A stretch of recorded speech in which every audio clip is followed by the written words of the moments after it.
19. When plugged into a monitor or TV, will still be 5 volts coming back from pin 18. Okay, gotcha. Right.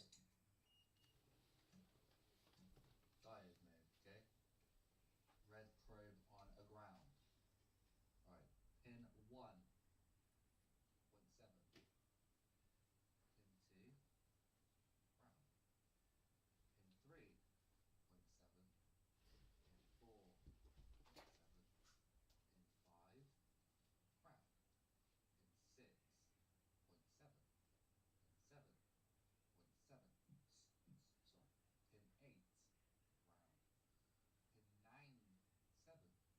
Pin 9. 7. Pin 10. 7.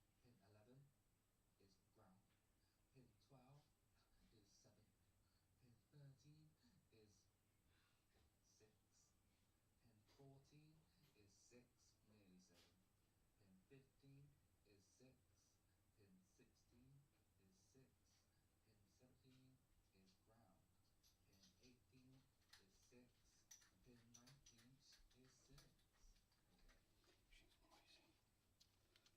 She's noisy. 800-ish. Yeah. I want the person to retime me.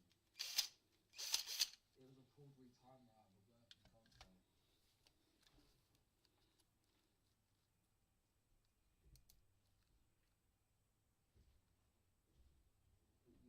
Why is 14 not open line? Is always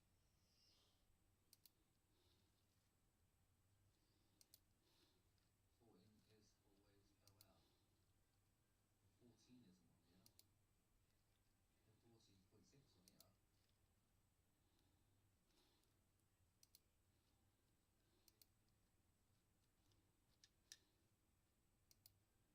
And 11, 12, 13, 14.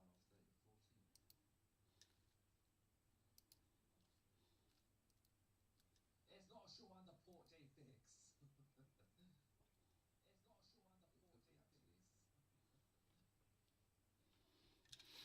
No, it's not. Because do you know the trace repair wire? I checked it, it's shorted against 2 other pins, which wasn't. Yes, I have, Kyle. I have replaced it.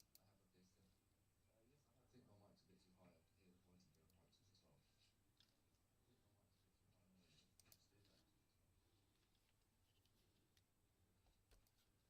do that. Actually, there was one thing I didn't get. Pin was short to any other pin. 14 should be OL.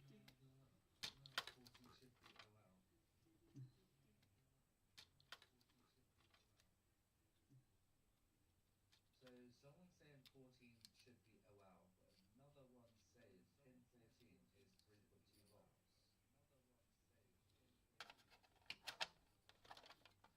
14 is OL way south, protocol is disconnected.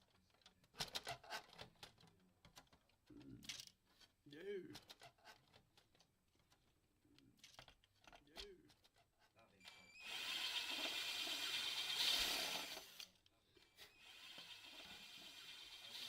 Lovely job, though. The thing is, they're all getting drive readings. Look at that. I remove it again and test direct on the pins. Between the pins and that's where it's allowed.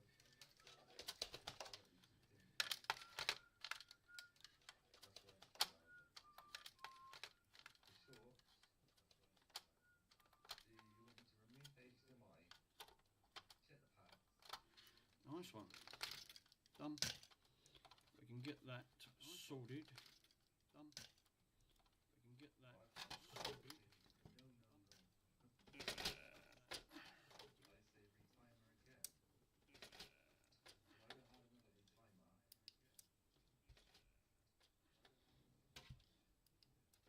So I did this case twice. Yeah. One by another person and by me. Yeah.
dirty little mug.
What's happened here? No, no, not bloody bridged. Okay, fair enough. YouTube potato fish. No, no, no, no, no. It's fine. Yeah, I see. I'm pretty sure I looked at them before. No, no, not bloody bridged. Okay, fair enough. I mean, I'll touch them up again anyway, because it doesn't matter. Yeah, I see. I'm pretty sure I looked at them before.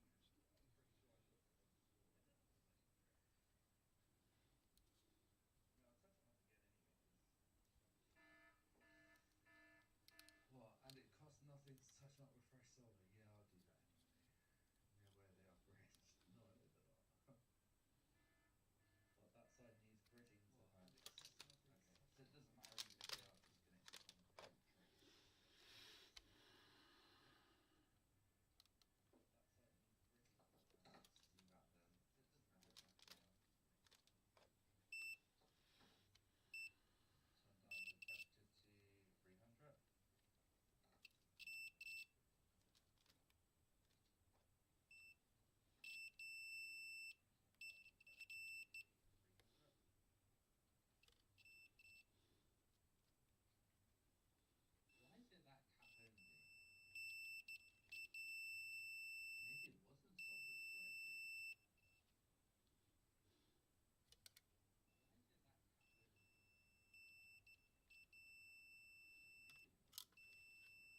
8.51.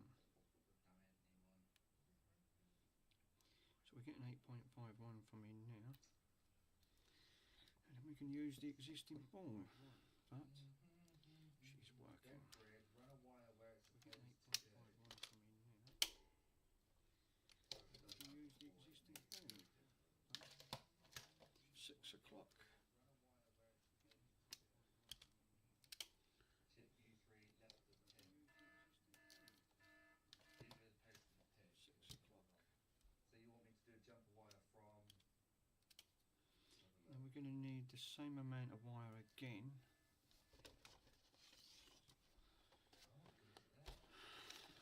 So I could do a jumper wire from there. We're going to need the same amount of wire again.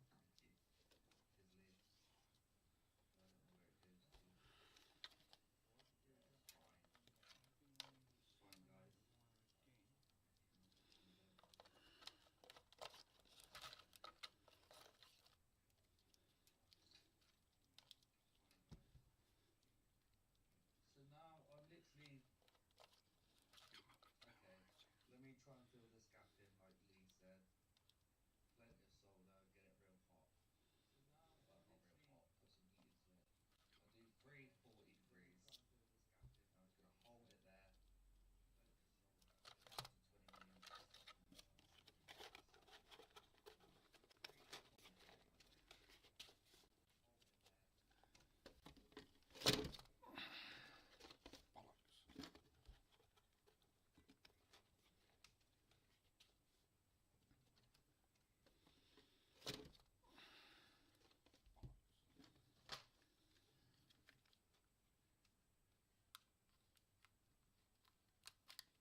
Right, it's not wobbly this time, is it?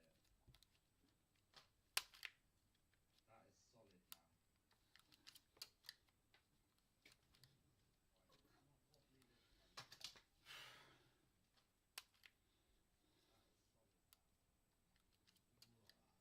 That is solid now. I've got to reach out. I'm starting to get a bit unfocused right now. How long have I been streaming for? 7 hours 16. Then you can check from the pin of the QFN to pin 19 with the breakout board. That will tell you check the lines. Good shout. Do that right now. Do that right now. Lovely. Okay, we're plugged in. Now I'll have the audible beep on so you girls can hear it. Do that right now. Obviously I'm losing it. Lovely. So, I'm absolutely wide open on the floor.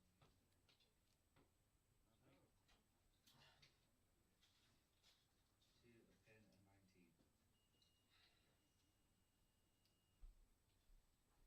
This is just not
we need to do is take some of.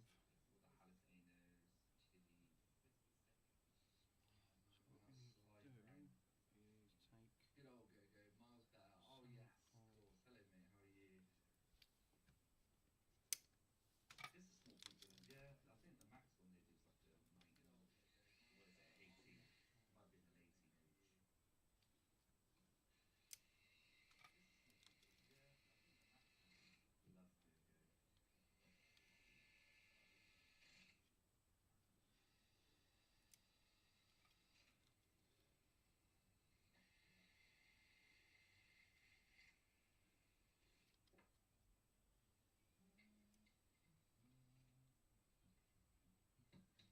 Love Go-Go. No, hold up a minute.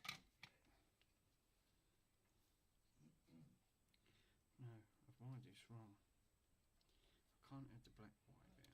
No, hold up a minute. No, I've wired this wrong. I can't add the black wire. Who's on? Let's have a quick look. Hi, Chill. What's your bud? How you doing? All right. I'm back on the radio again. This time I've come up with a little bit of a better design on the radio. So, hi, Chill. What's your bud? How you doing? All right. What I'm opening, what I've done, I've tried to have a look at that converter. It was wrong. That wouldn't do it. It's so. What I've managed. What have I done? Tried to have a look at that converter. It was wrong. Now I've not the bloody thing. I've got folks. So what I've managed. That's it. I can see what I'm doing. Because I've got the mouse there. That's what's doing it. Right. So I'm putting the mouse up there so I don't knock it. Do what I've just done. So that's it. I can see what I'm doing. What I wanted to do. Because of that connector being a bit, bit shoddy. I've come up with a better idea. I've took the two components off. So basically, what I've done, I took the transformer out, and I've also took the switching system out. So I thought this has got to be like what's causing the issues. And I didn't want to start drilling extra holes in the actual machine because I want to keep this one. This one's working all right. So I thought I'll take it all off the board. And when I took it off the board, I revealed that the board was actually, I couldn't tell the fuse, what type of fuse it was. It was a T800 fuse, fast burn. So it's 800 milliamps. So I thought, oh, this has got to be easier. So I thought, this might be a better idea. So what I've done, drilled the holes with my Dremel, made the holes where the transformer sat, followed it. So what I've done, I've took some wires, some of them stranded core wire, because it's much more heavy duty, it's better. And what I'm going to do, I want to put it through a fuse system, so which will make it a lot easier.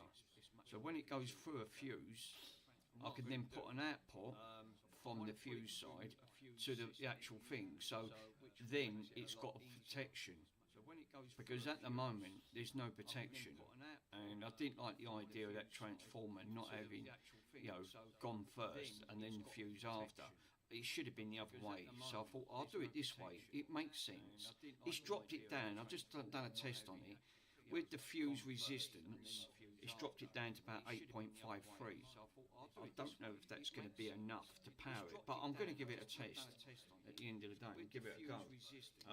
And then put some output wires and then resolder it directly to there. Your audio's very low, Chill. Oh, right. Hold up, bud.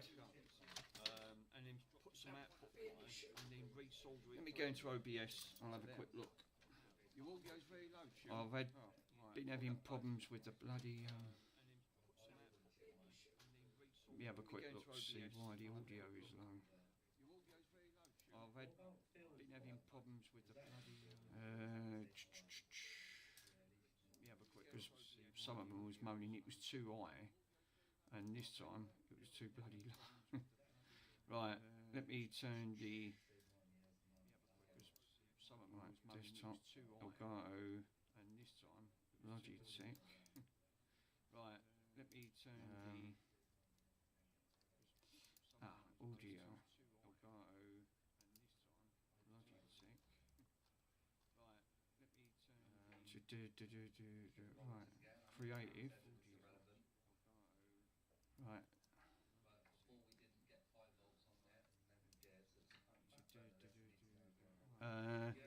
And it's repeating itself too, pal. Right, okay. Bloody OBS. It's giving me an headache. You're watching Andy's stream, I am, yeah. I'm watching him live. I had this before, and I think OBS is causing the echo because it keeps repeating and it's going over. I had this before, and it's the desktop audio. Let me desktop audio. Let me disable that and see if that makes a difference. Audio input capture. Audio on that front. Default. Right, here we go. Creative Live webcam. Right, input audio. Try that now. Is that okay, bud? That's better. Yeah. So what it is, on the way OBS sets everything up on the screen, is you've got to, on the sources, you've got to add everything into the sources, and it's all got to be sorted out. And this is the trouble. So I thought I'll disable the desktop audio because that was enabled, and just enabled that. So I'm glad they sorted that. Is that that ain't echoing now, is it? Yeah, it's been a long stream, Undergrove. I've been really wanting to get this done. Hopefully not. Shut it down before it does get. Oh, that's still really cool.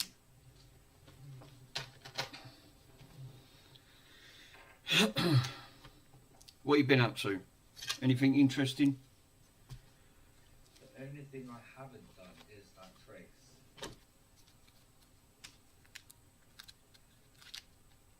That's the only thing I've not done is read. I'm not moaning. Static background noise. But sorry, mate. I'm not having to judge your stream, but I'm here to watch it. Okay, bud, no worries. You enjoy. Sometimes it's just nice to chill out and just watch someone else do the work at the end of the day. So what I'm hoping for to do is that this board, I asked that bloke the last time I streamed, which was yesterday. I asked about that power supply. It was AC to AC. I'm afraid I couldn't use the AC. The UK doesn't use AC, it uses DC. Not like the Rockstar AC/DC, but it was basically, he said, you're not an alternating current. It's actually your direct current. He said you'd actually blow that unit. Direct, it's not designed, because alternating current, it's got like a flow, so it peaks and then dips to zero and then peaks again. Well, DC don't. It's a flat line, basically. It's just one solid, constant, stream of electrons. So I wouldn't be able to use that. And I looked at buck converters, and they only go up to 48 volts. So I'm not going to be able to get another transformer big enough to take that type of issue, to take it all the way down to 9 volts. So this might be the best alternative. Coming back to it, because the trouble is, when you're doing electrics, it's like Andy, alternating, yeah. Alternating. But yeah, basically, yeah, it's alternating current. It's the same thing with Andy. It's when you don't give up. When you know something that you really want to know, you can try and get round the problem. There's got to be, and there's always solutions. It's just finding a way round. I mean, yesterday, yeah, technically I did get it working, but it wasn't ideal with that connector, because that connector was a bit ropey, and looking at the connections, it wasn't making a great connection. So I found this 3.5-inch barrel jack, and it works lovely, and it's really clean. So I took it off part of a donor board that I had in a box, and we are getting voltages. It's working quite well. So I'm going to just take the 9-volt, plug it in. Now, I haven't done anything, so I know this is all right.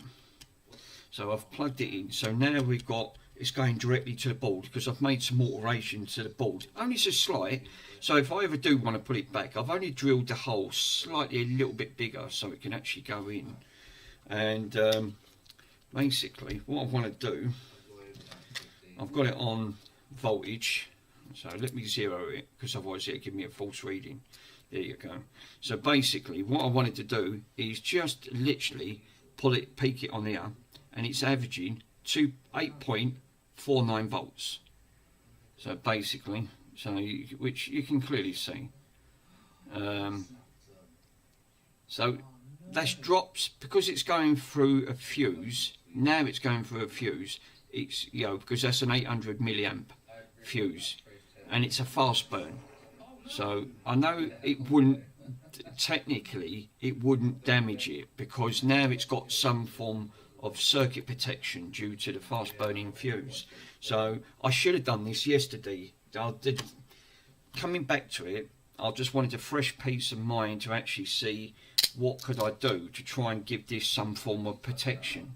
Because if there is, say for argument's sake, I had this plugged in, and and straight away we had lightning or something like that, and you think, oh bloody hell, if that surge of that power will go straight into the plug while I was listening to this, it would have gone straight to that fuse and it would pop the fuse, because it's an 800 milliamp fuse, because that's all the transformer would have done. But instead they put the transformer first, that's second, that should have been first, that's second. But they could have just replaced the fuse first, and if that was incorrectly put into 110, that would have popped the fuse. So 240 going into 110 would have popped the fuse, and it would have protected the transformer. So all you had to done was just replace the fuse. They didn't do that, and that's the trouble. They didn't put that in. So I've now done it the way it should have been intention. So I've took 9 volts directly, put it into an 800 milliamp. I mean, really, that's up to a 1 amp fuse in there anyway for the power supply. So, I'm just hoping that little bit of voltage drop plus on the board when it's under load, would that drop down to 8 volts? Would that be enough to power it? This is what worries me, because the only way to compensate for that is to go 10 volts, to actually take it up 1 volt, to actually allow for that droppage. But but then you're not putting the value it should have been. It probably would be okay, because now the fuse is protecting it. But I don't really want to start tempting fate and popping fuses, because I've only got that one anyway. I'll have to order some. So what I want to do next, now we've got power into this, it's switched on as we speak. So what I want to do is now try and trace this and put some output wires. So now, literally, because you don't want to take it from the input on there, because all you're doing, you're bypassing the fuse. It's got to be after the fuse. You want to take it out of the circuit. So I assume the way what I would have done, in thinking about it, you've got the red as going in as an input. The black, right, at the end of the day, is actually no, because thinking about it, the black's wrong. The black's got to come off. Thinking about it, it's got to come out, and that's got to be grounded. That's got to go to ground, because so it can be going to a grounding pin. And in another live coming out, yes, it has. I've done that wrong. So I'm glad I've sorted that now. And let me just have a quick look. Let me just take this out. That's got to be another live, because the rest of the circuit's dead. It ain't going to make no difference. Where's my solder wick? Oh, you're welcome. Yeah, I'm going now. Andy's finishing now. He's finishing up.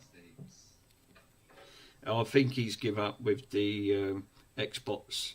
I've got an Xbox, not Series X, but I've got an Xbox One X, no display. To be honest, I'm thinking that I've not even. I don't know if you can do UART on an Xbox One X. I'm not sure. I'll have to look into it at the end of it. But yeah, coming out. Actually, before I do that, one thing I've got to test first. I'm hoping that pin is not an earth, because otherwise I'm putting live to an earth, which I don't want to do.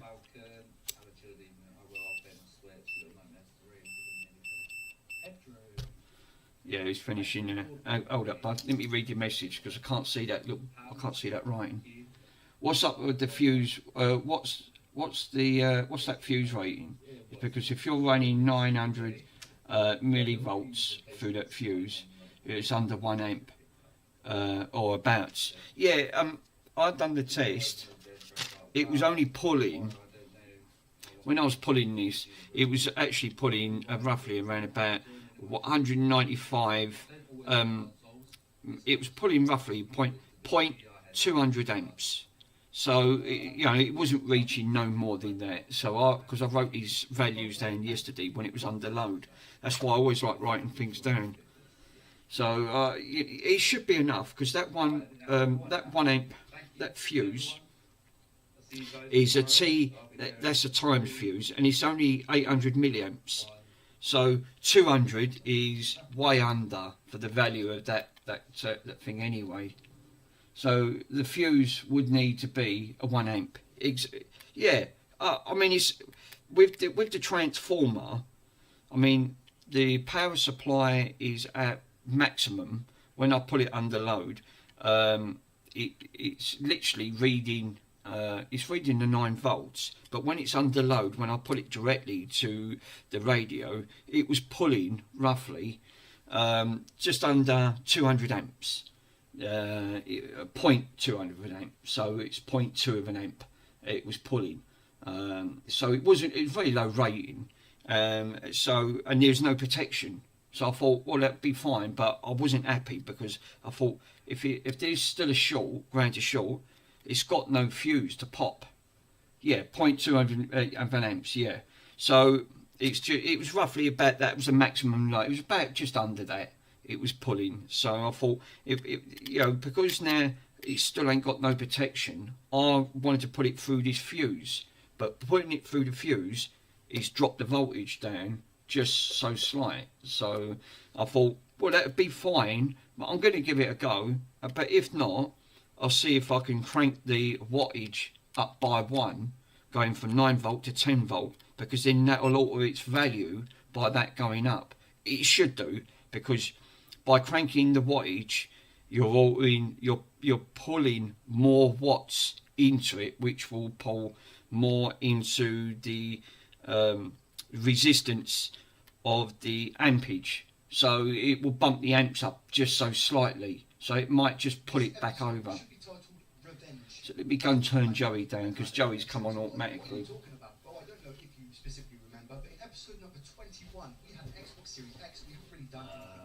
Let's close this down.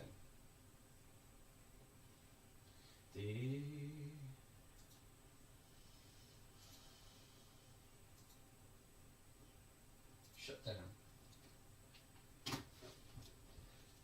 So yeah, basically, or 1 to 2 amps. That would be fair if you're only putting under that.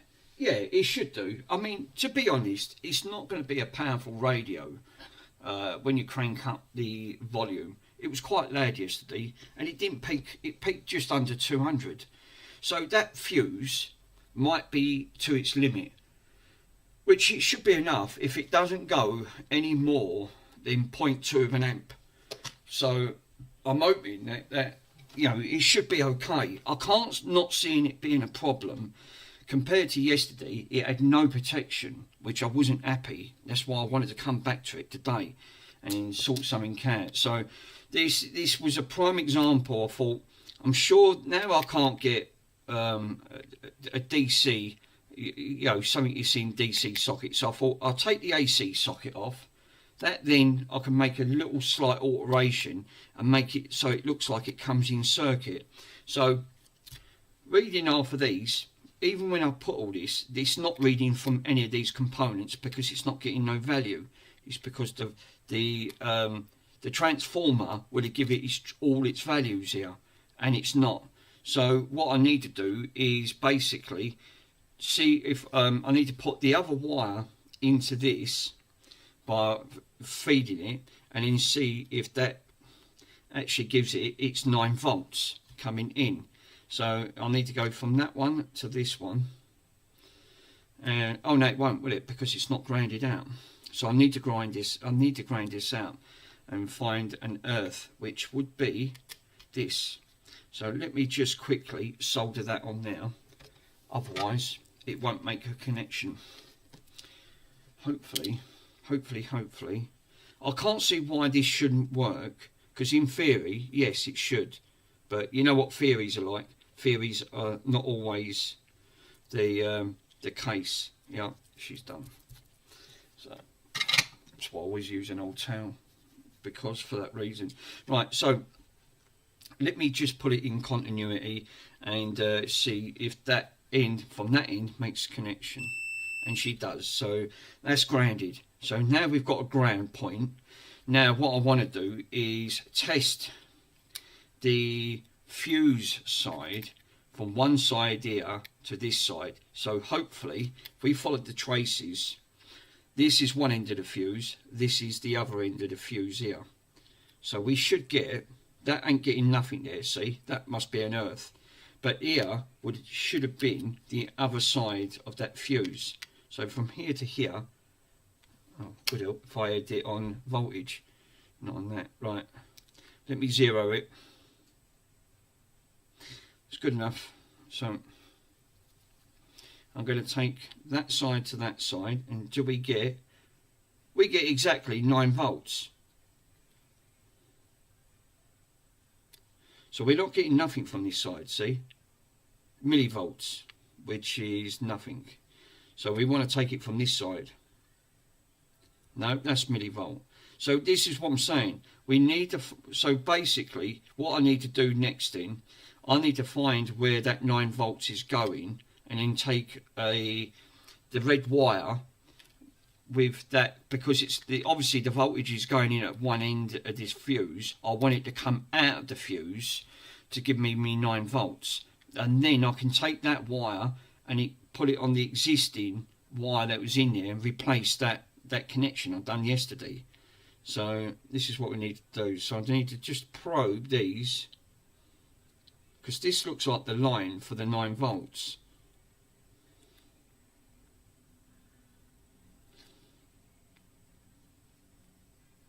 Millivolt, which I'm surprised. But you know what it could be, didn't you? Thinking about it. These components are in, right? All these components are in. Now the trouble is, if it's trying to read from one side, which if I probe that, because this is the earth, and then go from this side, we should get 9, which we do. But if I go to the other side, we get millivolt, because there's nothing coming out of it at the end of the day. So that to me is reading, it's reading these ceramic capacitors, and that's what I think it's reading. So I reckon it's reading it in circuit, and I bet I'm right. I need to disengage these capacitors to give me this line, because I don't want to cut it. If I cut that there and make us, I could do actually, that might be the easiest, wouldn't it? Disconnect it in there, because I'm literally looking at the circuit side, and it looks like it goes right up to these capacitors with this line. So this is the other side of the fuse. So when you look at the other side of the fuse, obviously I've got the live going in, which is from this side here, and then I don't know where this line goes. it's not going into anything. It looks like it comes into the output because it's all to do with the transformer. But all I'm interested in is this fuse and the output of the fuse. So the fuse holder is there. So we've got one section there, which is going to be one side of the live, and this will be the other side of the live. It won't be an earth. So what I need to do is that when I probe that, I'm not getting nothing, which you wouldn't, because there's no live going into it at the end of the day, which makes perfect sense because you've only got one side of the live coming out at the end of the day. But also these ceramic capacitors are connected to the other side, so that's going to make like a filter, which that could take the voltage down even more, which I don't really want to do. The idea, all I want to use this for is purely for that fuse and that fuse only, and take the output. So what I might have to do is, because look, if I put one end on here and then probe these ends, oh, actually I do. I'm getting -9. I'm getting -9 volts. So if I probe one end, let me do that again. So I might not have to. I thought that I might have to cut it because I thought them ceramic capacitors might act as a filter. Yeah, it has dropped the voltage. It's actually, let me bring the voltage meter in so you can see it. It has dropped the voltage down, which I thought it would have done, to be honest. So I'm going to probe one end. This is what I love about learning about voltages at the end of the day, and how it drops its capacitance, and learn about from its capacitance side. So it went from, if I probe it here, we get 8.8. So it's literally 0.2 of an amp. It's lost in its value in that. So you know, if we was trying to read that from direct on that front, we get exactly 906 by that timed fuse. That's what's dropped the voltage. It's not that it's reading these. It looks like to me it's running through that little tiny bit of wire and it's dropped its value. So by me probing that side, we're actually getting 8.80. So it has dropped it down. I'm hoping that should be enough. But if I probe any of these, we got 8.8. So it looks like it ain't going to make no difference. It goes from 8.81 all the way up to this one here. No. So I can solder that from there. It ain't going to make no difference then. So I can leave all them ceramic capacitors in. It's not going to hurt. So we're still going to get 8.8. So that's okay. That's fine. I'll leave the earth where it is, so it's grounded, basically. Oh no, actually, come to think about it, no, I won't. I'll have to desolder that and put that in with the radio, because that would be an earth point. Because otherwise, this board, that was the idea of these bridge sort of these pin connectors, because some of these were ground, so it transferred to the other side of the board, because this was the output.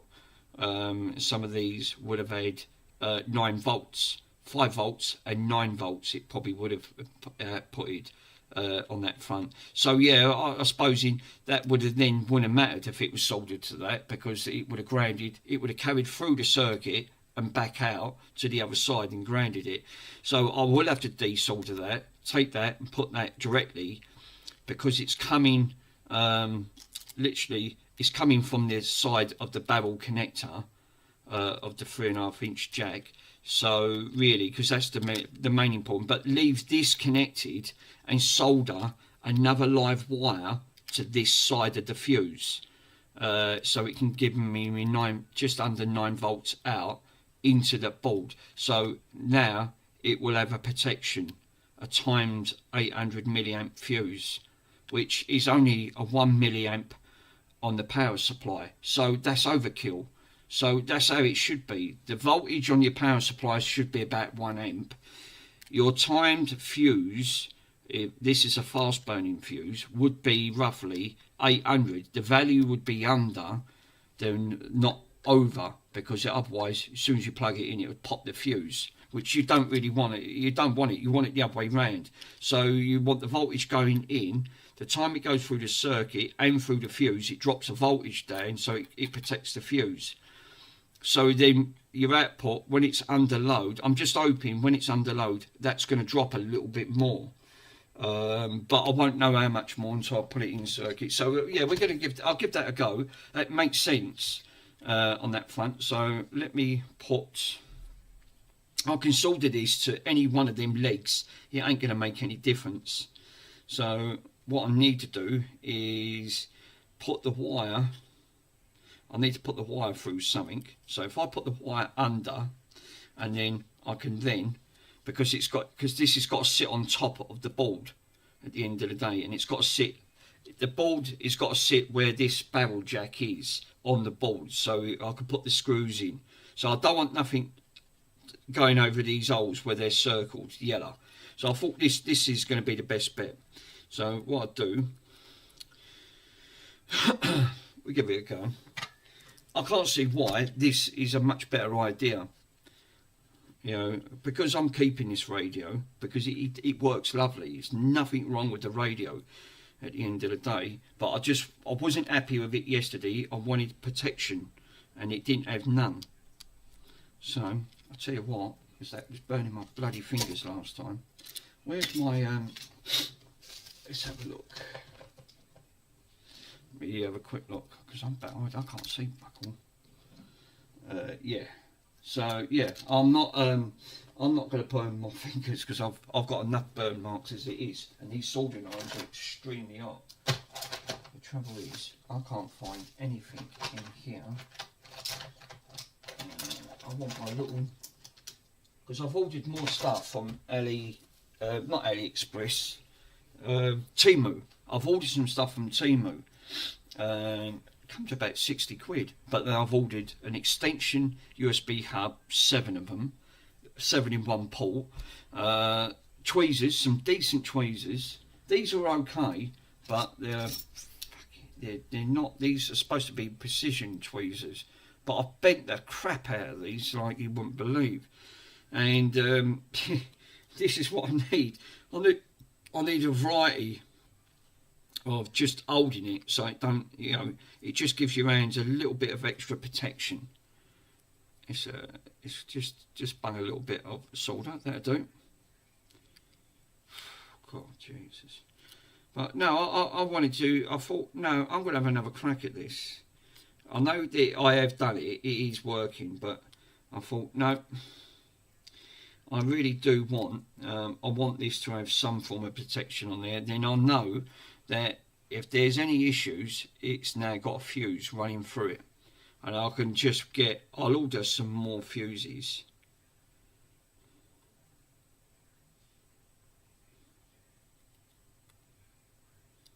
That's better. Can't find me tin. Oh, it's over there. So I'll just use a towel. Right, so we've now got, if I test that now, we should now have, basically, we've got going in. Now, if I test this coming on there, we should have 9 volts coming out. So hopefully, 9 volts coming out. Well, just under 9 volts, give or take, at the end of the day. Let me zero it.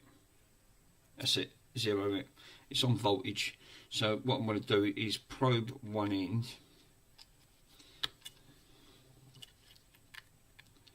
Probe any of that end. And what I want to do is just probe. Yes.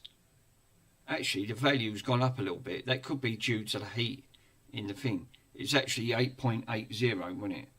At the end of the day, it's gone 0.886. So it's actually, the value's gone up a little. That could be because I'm using copper wire, solid copper wire strands, which is better at the end of the day, which I wanted to do anyway. So I'm going to have to still desolder that. So let's take that off quickly.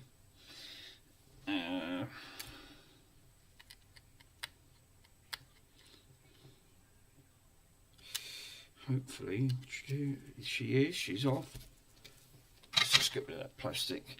Let's turn that off for a minute because I ain't going to need that. Hopefully.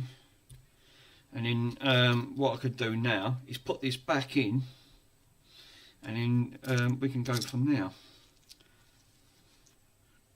Because once this is done, I shouldn't have to open this back up, because now I know that for peace of mind I've got protection on this part of the circuit, which that's what I really wanted, to be honest. I just wanted it to have a little bit of protection.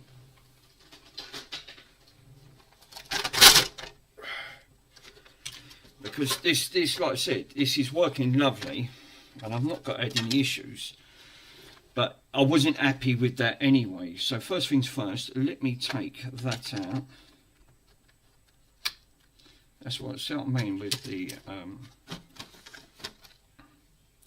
things on it. So let me, that's it. Right, take that off. So what I need to do is now snip that out. I can't use that. See, I didn't pinch the wire. I only pinched that cable, but this barrel connector, when I stripped the wires yesterday, it was dreadful. It wasn't the best, and I wasn't happy of the way it was, because it wouldn't go in properly. Well, it went right in, but it wouldn't make a connection. So what I need to do is now scalp. Oh yeah, look. Okay, where's my other little pliers? I've just found them buried underneath me bloody thing. The capture card, that Elgato capture card I got. I've managed to get it working. That was it, miss. That wouldn't work properly for some reason. I don't know why. I couldn't get a display. So they should just be plug and play at the end of it. And yeah, I managed to sort it out on that front, but then I can't get no bloody sound out of it. I thought, Jesus. I thought, just like everything else.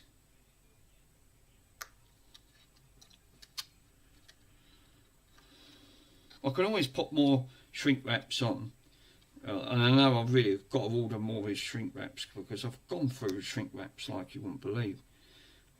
Because again, shrink wraps will give you that protection of any wires, which I would have anyway.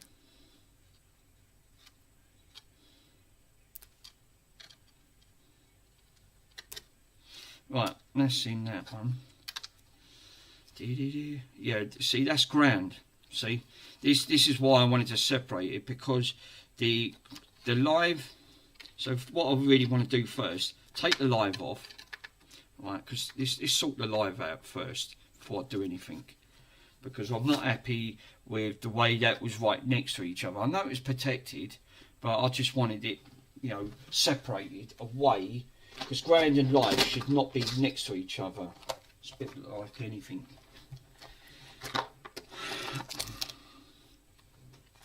So hopefully I'm going to just snip. Actually, it wouldn't hurt, would it? Because I can use all of that. So this is the live. So I need to put that on that solid core strand. And then now I can solder that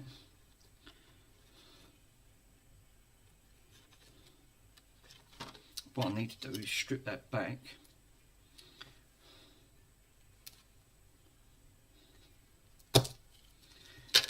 Because this is going to be the live on that front.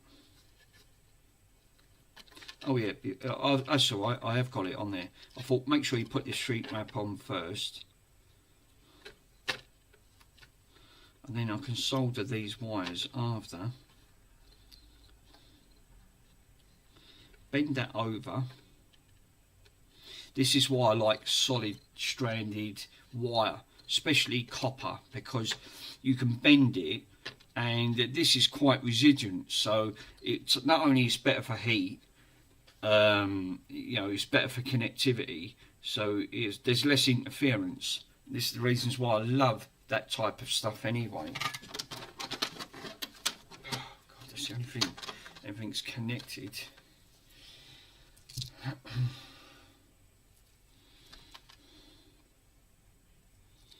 Basically, like that. That looks nice. That is perfect. Look at that. That has made a lovely bond. That's just what I wanted. I wanted a nice bond like that. Let that cool down because it's still going to be a little bit toasty. Now we've got that, I can now put, let's just double check it, make sure that that's not going to snap. No, that's fine, absolutely fine. So now I can put a heat shrink over that. And that now will be protected. So let me just grab the tip.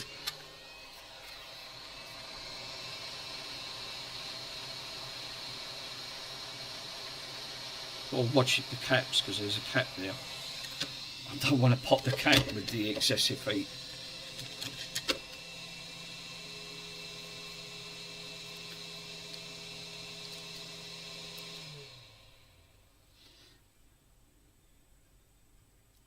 Oh, what's that? Self-taught. Yeah. So we've now got wire going directly into that. All I've got to disconnect now is basically disconnect this earth. I mean, that wire wasn't the greatest. I think that's what was giving me problems yesterday, you know, with that. And I wasn't happy with the way that was, because I've got all these earths strapped to this and it just looked so jank. And I went, I'm not happy with that.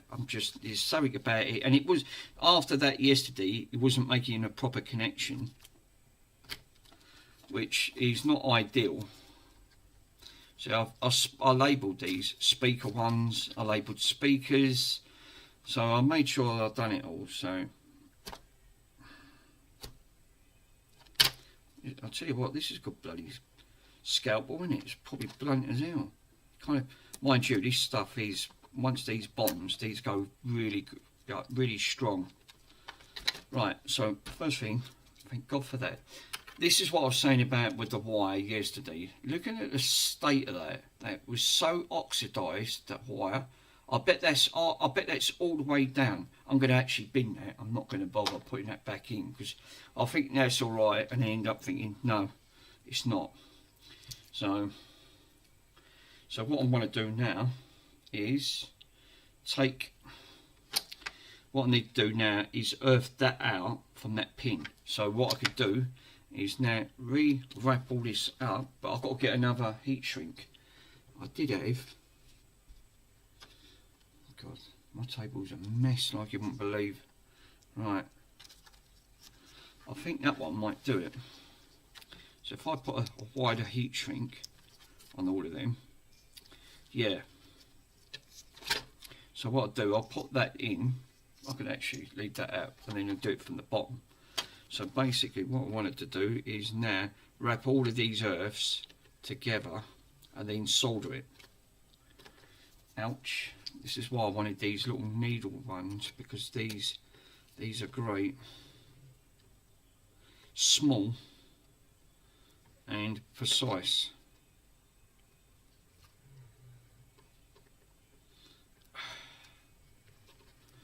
So we've got that on there. Now, if I was grab my soldering iron, what was that? Where is my solder? Flux is the key. Where's my flux? There it is. Let's just burn a little bit of flux on that. Just help give that. I know you don't need it, but it just help to bond it. And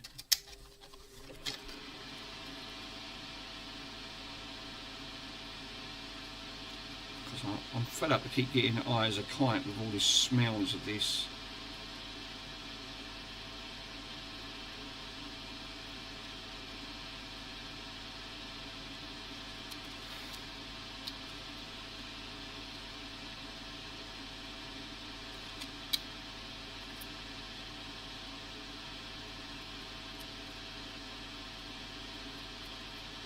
That's better.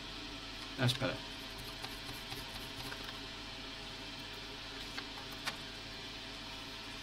That's much better.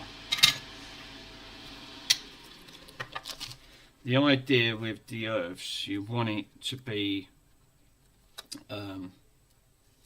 like, actually, yeah. I've done that, you know, and I know what I've done, but that heat shrink should have been over that. Bugger. That's all right, I can take it from this end because this is the ground, so I can take it from that point. So I'm not really bothered. I can slip it over that way, and then this has got to be bent back over and then soldered in there. Let me just inspect that, make sure that's all in causes. Yeah, it is, so that's absolutely fine. So I can actually bend that round like that and put that heat shrink over it. If I know what I've done with the heat shrink. And then in theory, that should be it. I mean, that should then go directly to that barrel jack. Once I earth this out to that board, put the board back, and then that's it. I ain't got to worry about, I can put all the side back. I ain't got to worry about gluing anything because this is soldered to the board. I've made a little bit of a bigger hole on it. I can't see that not being an issue. So hopefully, who's jumped on board? Gaffel, how you doing, bud? Oh, glad you jumped in. Yeah, back on the radio, as I was explaining, the I can't get the transformer, the AC/DC transformer. I can't get one, and the one I was looking at yesterday was an AC to AC transformer. Yeah, the UK don't have AC; it uses DC, and I got advised that if I plugged that in, it would have gone bang. Which I thought it would have done because of thinking about it. The AC is an alternating current, and we used a direct current. It's all about the waveform of that, and it's we don't use it. So he said the alternating current peaks and then drops to zero, and when it peaks again, that's your AC, your connection. He said, but DC is a flat line. He said there's no give. He said, and them power supplies need that droppage to reach to near enough zero. He said, so you would have blown it. He said, if you would have plugged it in. So I'm glad he did. I just wanted to confirm it. So I've come up with a better idea. So I thought yesterday with that connection that I used, this one, the wire wasn't the greatest, and it wasn't making a great connection due to that wire being oxidized, and it is really poor. So I found this off an old radio, and it looks like brand new, so it's much better in connectivity. I drilled the original board just so slight so I can get the pins through, made a hole at the side so it looks like it's all factory, and yeah, and this is on the last stage that I'm going through just to put this all back because I'm keeping this radio. I really wanted this done, but I wanted some form of protection by putting it through, which would have been best if I could, because at the moment it had no protection on it whatsoever, just none. So you know, I wasn't very happy with the way that was situated on that front. So I thought, you know, there's got to be a better idea. And when I looked at it closely, I thought, actually, that could work. I can't see why it shouldn't, and it did. Let me read your message. Now the AC is so far is the outlets. It's the outlets you have. Oh right, okay. So yeah. So the outlets. No, the mains is AC. Yeah, but he told me I can't put DC straight into it. He said you'll blow it basically. He said it's not designed for that purpose. So he said you're better off trying to look for a buck converter. But I already had a look for them, and they only go up to 48 volts. It doesn't matter. I mean, I would have liked to put it back to, you know, to put it, you know, try and find an alternative. it's not easy because you're mucking around with voltages, and voltage is very dangerous, like all power supplies. You know, when you're mucking about, transformers are no exceptions.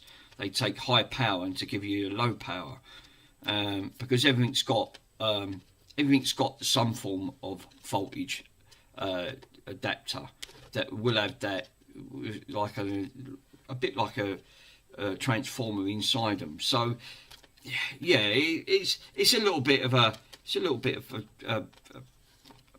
bug, a pisser really, because now you've got to look for alternatives. But this should work, because all I've done now, I've took it from the barrel jack straight to the I took it straight to the fuse, which before, you know, because the transformer was before the fuse, which wasn't ideal, I've done it the way it should have been, fuse first, so anything that goes in, it will give it its protection. And I've looked, it was a timed fuse, fast burning, and it was 800 milliamps. So it was just right for what a 1000 amp sort of ampage on a power supply would give anyway. So I thought, I can't see that not being a problem. So, but it's dropped the value down so slight. So, and that's the only thing. So at the minute, we're just going to shrink wrap all this up. These are now soldered.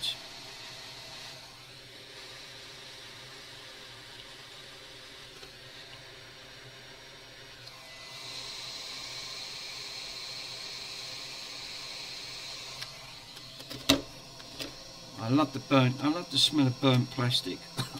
No. No. I don't like the smell of burnt plastic. Right.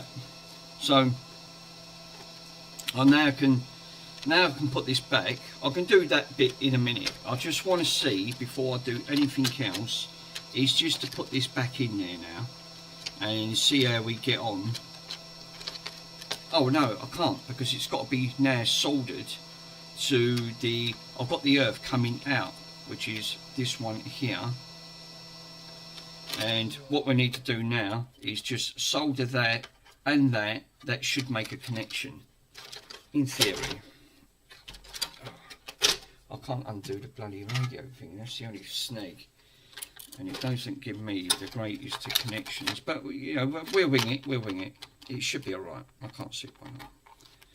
So where is that?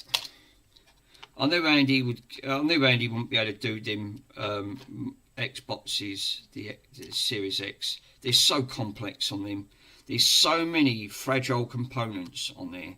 This is reasons why I don't do them type of consoles. I wouldn't even dream of it, because there's too much for it to go wrong, and they're too complex to find out. You know, you've got all these, you know, chips, which is not ideal, where, you know, to actually put something in, you know, if one of them retimer chips, you're guessing, you're not diagnosing it. You can use UART, but UART doesn't give you, you know, all its values, and you're thinking, bloody hell, how am I going to know that at the end of the day? Right, so we've got that one there. Oh, that one's got to go to that, innit? So this one is, what's that? That's ground. So we've got to have a ground, and this one goes to the ground for the speaker. So, no, that, am I right? Hold up, let me have a quick look. I think I labelled that. Let me just double check. No, so it's this one. This is, no, I've got that wrong. So that one goes over there. That goes to speaker. Right, okay. So it's this one here that's got to go to ground. Because I actually try, I like to colour code it and get it the, you know, the proper things.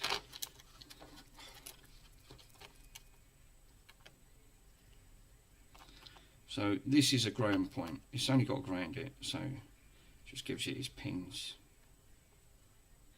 And then I can do some, just do some testing.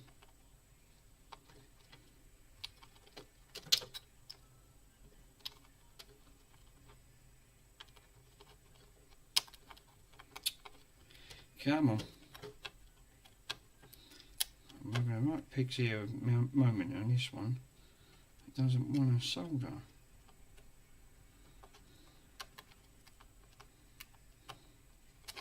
Right.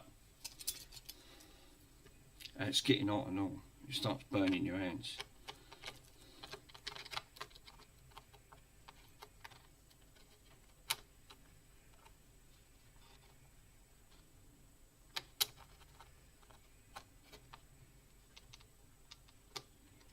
Come on. See, the solder, I've got a 370. It's you know what it is? It's the old solder that's on it. It's not great. Let's bung some low melt solder. This fucking solder is shit. It's just diabolical. It just don't seem to.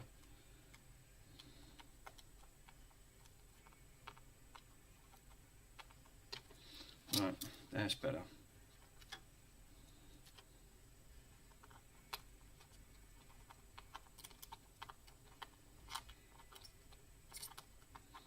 Just don't want to stick. Wow. Seriously, it does not want to stick.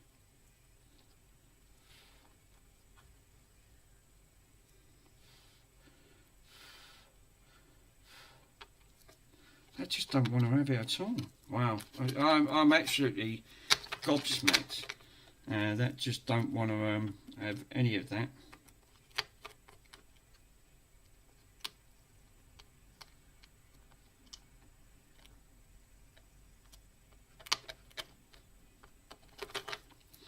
Burning my hands. Let me use my other tweezers and see if I can push it and keep it down. You know what it is? I've got the components on here and it's not helping. And because the wires, the rest of it is connected, I'm trying to keep it straight and get it to solder. It's just finding that sweet spot.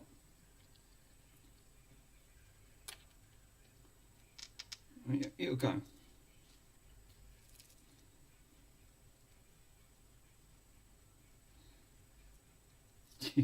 Yeah. Watch your fingers. Fingers? What fingers? Fucking. Do you know what? It obviously don't help with a shit soldering iron.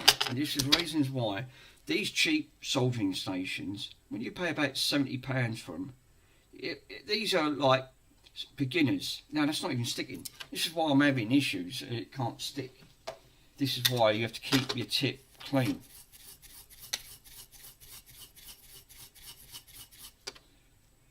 And that is is still not perfect.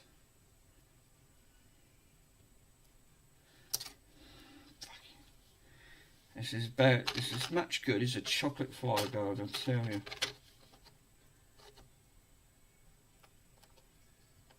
That's better.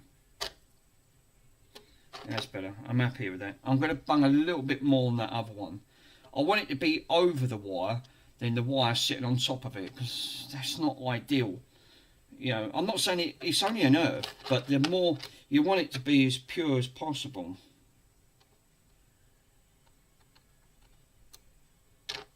No, that wire has come out as usual. Of course it would. It's not going to play ball today.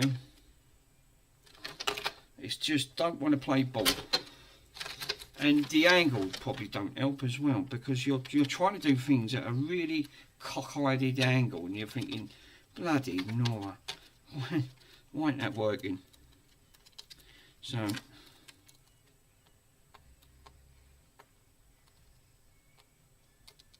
that's better. That's it, that's done it. Do you know what, it just takes that one moment, doesn't it, to actually free it to bottom, then you're saying problem solved. Right, let me just turn it off, otherwise it'll burn that out and I won't have a soldering iron. And that's the last thing I bleeding need. Right, so yeah, good. We have now got earth, we've got the ground going in now from the radio, going to the barrel connector. So we've got earth going to earth, because these are redundant, they ain't going to do nothing anyway. We've got the live now, should be going in, going to that part of the end of the transformer which connects to one end of the fuse. The other end of the fuse, the other side of the fuse, I've took it a little bit further down, coming out is now going into the battery side. So this should power up. Fingers crossed. in for a penny, in for a pound. I can't see it why, because yesterday that bloody connector was an absolutely joke of a thing, because it just wouldn't connect. It weren't doing nothing. It was just, and it was more frustrating. Remember, I've got one speaker disconnected on there, so I know this looks a bit janky, but it is now going into a fuse. So hopefully, let me power this up and see if we got anything, and we haven't. So again,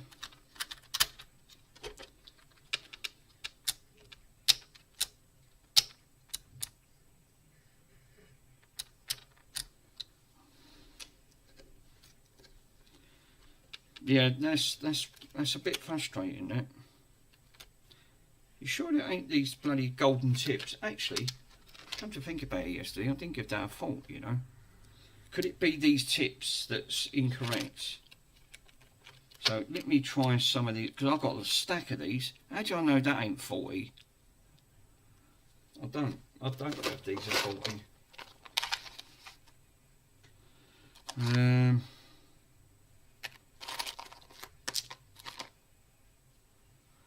I've got a green one. Let's see if it's a green one. No, that ain't a green one.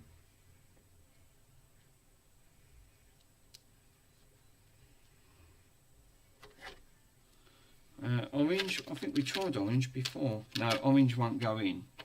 So it can't be a red one. What about a blue one? No, ain't any of them. Wow. I just want to see if that tip is causing the problem. Oh, we got a lovely, that feels a bit more snug. So, I want to put the tip where it says tip, plug that in now, at the end of the day. That felt a bit more snug. No. I'm going to just quickly put the tester on and see if we got 9 volts going in. Can't see why, because like I said, I wanted it to have some form of protection on there. So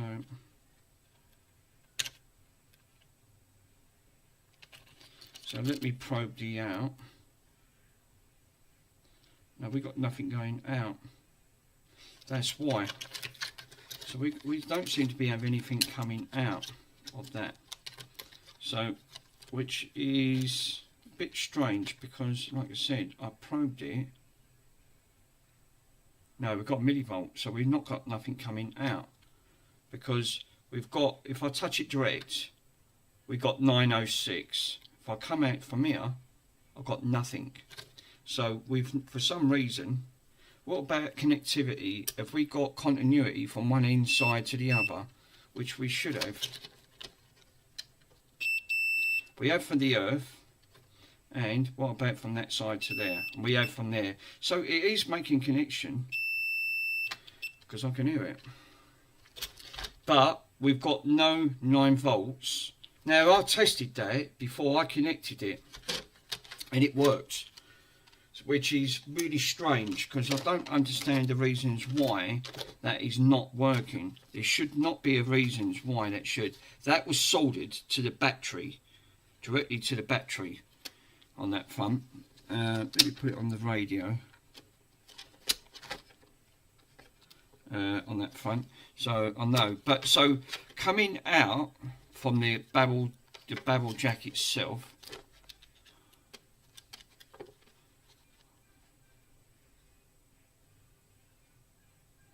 let me alter that connection and put it closer. I wonder if it is because it's connected to that resistor, but I checked all this. It said it was fine. It was absolutely fine. There was no issues with it whatsoever. But we should be having 9 volts.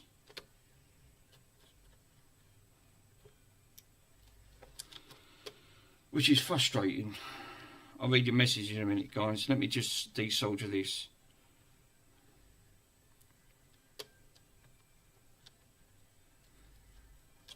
Fuck Hey, what's that? Oh, it would help. I switched it on. No, so dear. I mean, what's up with this soldering iron? It's getting worse by the minute. Yeah. I just looked. I didn't put it on, did I? It's what happens when you work on these things long enough. You start going delirious or something, you know, start hallucinating, seeing things. You think, Jesus, look. I mean, I've never known a soldering iron to take. It's 370. I don't want to go too mad. You know, it's just finally come off. Wow. I mean, that's unbelievable. So what I need to do is pull it the other side of that pin. That's what I should have done.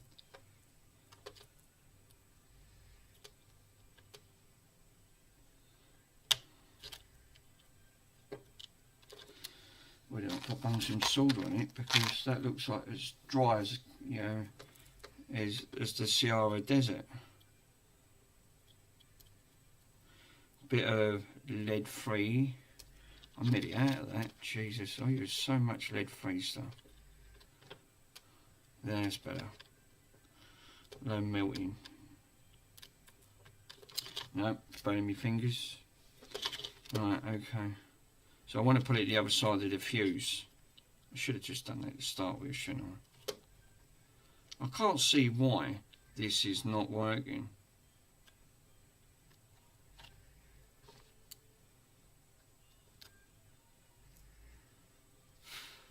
I do.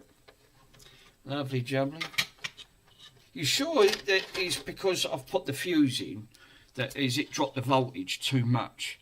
I mean, it went from 906 down to 880. I mean, that could be another reason, you know. It's dropped its resilience down to a bit.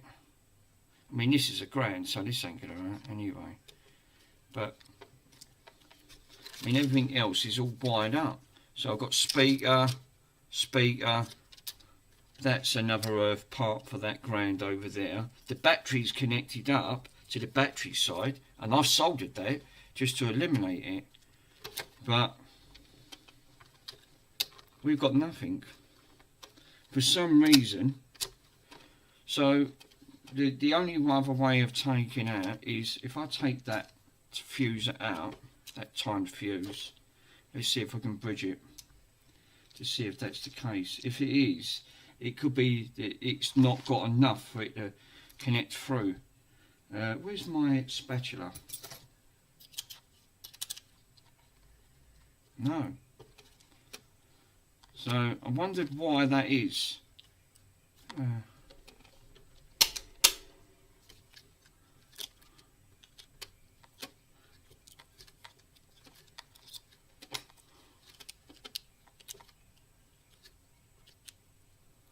I wonder if it's that power supply, you know.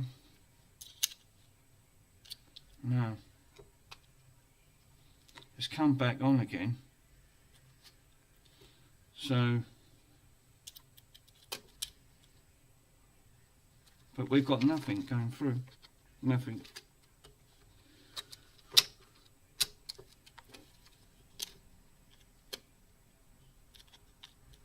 There's literally no power in this whatsoever. So I don't quite understand because I've got the ground points to that. All I'm doing is going through to the battery side. So I'm wondering if it is that going into the 12 volt side.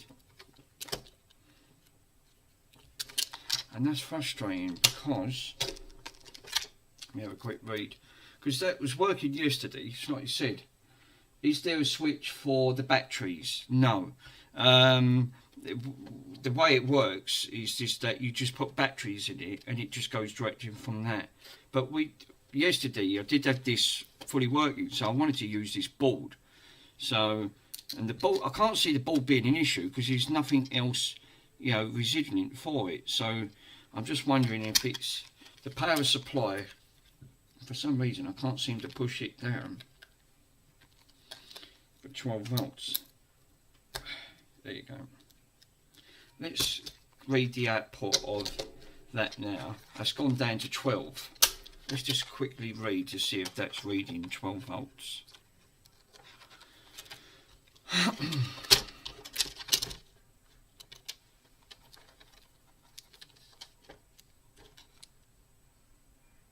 11.67. Do you know what? That's what worries me. Is it that because there's not enough voltage going in? You know,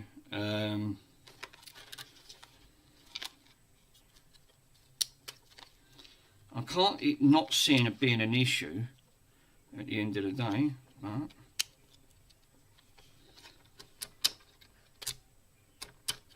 nothing, absolutely nothing. So I'll put it even on 12 and we've got nothing going in. Let's put that other white one back.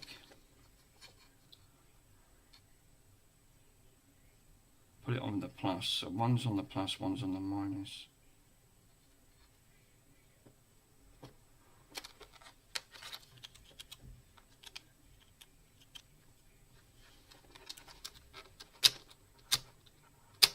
Nothing. It's absolutely got nothing from it. But that's strange because reading it from there on that front, we should have had power because we've got the connection from the other side of the fuse, which is really, really weird. Let's put that back onto 9. But we've literally got nothing on that. Now yesterday,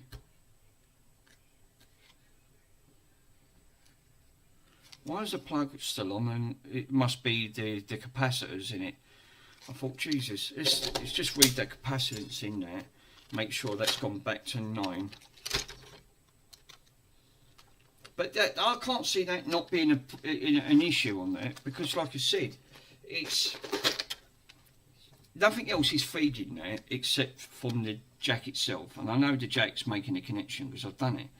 So literally with these, this is what I don't get. What we got? We got 907. We're back to 907. So we're back to 907.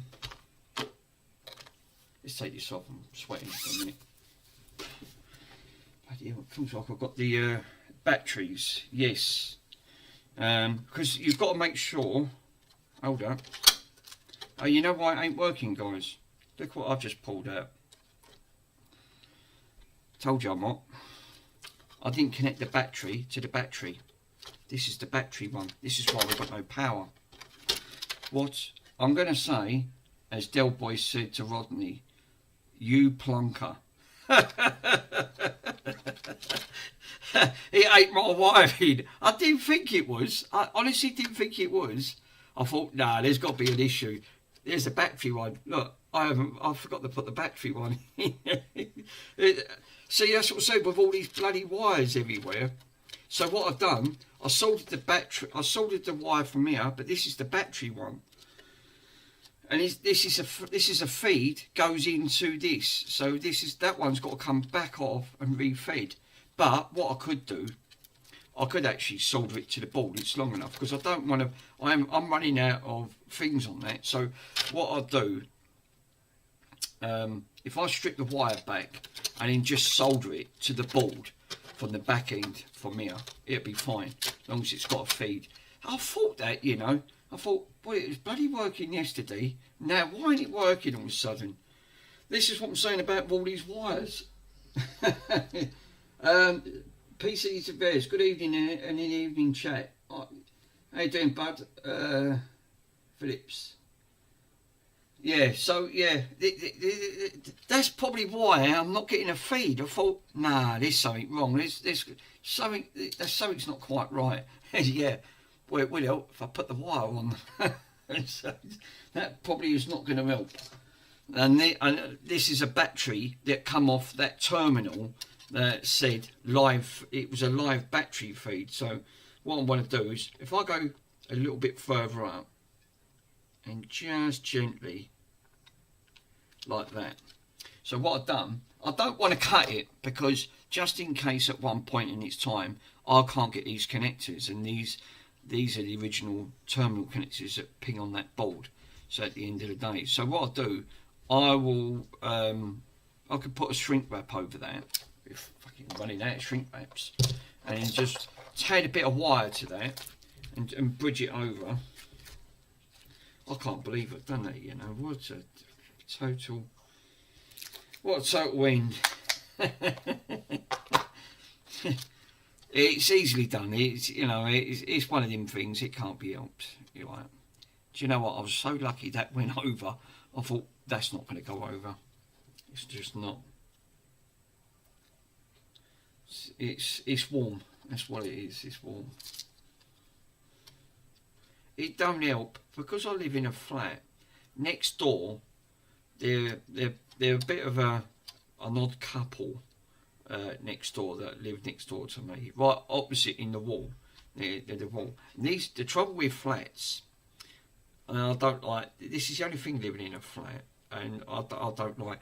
You can hear conversations, like, you know, you can hear a dog bark, them going to the toilet, and you're thinking, oh bloody, I don't really want to hear that. Well, she's a bit of a wild one, you know. I'm not in for. You know, it's up to people what they do, but she's always shagging different blokes next door. She's always got like, and they're right like a bunch of skanks. They're not like the nicest of people you don't want to mix with because the what's named on it. But I thought, Jesus, you know, some people haven't got no values, morals to their self on that front. And no, do you know what? I'm not going to use that. Let's use that. And she tends to have Tom, Dick and Harry next door, and she ain't bothered. And, you know, so on that front, it's like earlier on, I was trying to watch Andy's stream while I was sorting this out. And the next minute, she's got some other bloke in here, and they're having a go, and I can hear the bloody headboard banging against my wall. I banged on the wall and saw it. But they still carried on, they ain't bothered. I thought, that's the only thing living in these type of flats. You know, keep it private. I don't want to know what goes on. So it's that simple, you know. But nothing surprised me. I was surprised she ain't caught an STD the way she goes at it, you know. But some people, they just don't care, do they? You know, and she's, I think she takes drugs, anything like that. But that wouldn't surprise me. You know, people like that, they don't care. And they abuse their body that much. It's unbelievable. But yeah, that's what I put on Andy's stream. I said, bloody hell, the bloody headboard's going now. Thought, really? I don't really want to hear that. You can keep it to yourself. Right, okay. Right, so what I'm going to do, I'm going to wrap this round.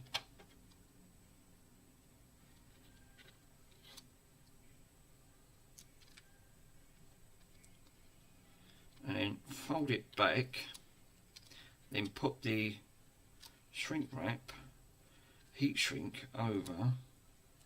Let's see if I can bend that back, because I don't really want to cut these wires. I just don't like cutting them. It's not, you know, it's bad enough I've had to do some alterations to this whatsoever, but I'm hoping today this will be its final destination, and that's it. Thank God that's done, because that's done my frigging head in at the end of the day. You know, it gets to the point, but I thought, well, it's got to be done because I can't do it any other way. There's no way around the system. Unfortunately, it's just not. You know, it's going to be one of them things you just got to learn to live with. You're thinking, well, I've got to do it. You know, do you know what? That's not a good place to put it, is it? Clearly not. The trouble with these plastics, they're so brittle. That do.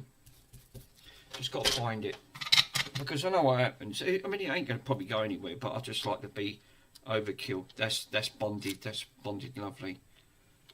So now I can, if I can get the heat shrink, because this one's a small one. It's not. I've got a small one. As Andy puts it on his thing. Jesus H, freaking Christ! That's the only thing with that copper wire. It's so tight. It is extremely tight. I don't want to end up ripping the wire and breaking it from a palm.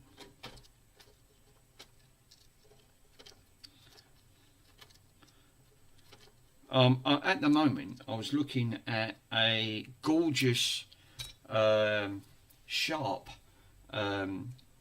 linear, double-sided record player. There's one on eBay.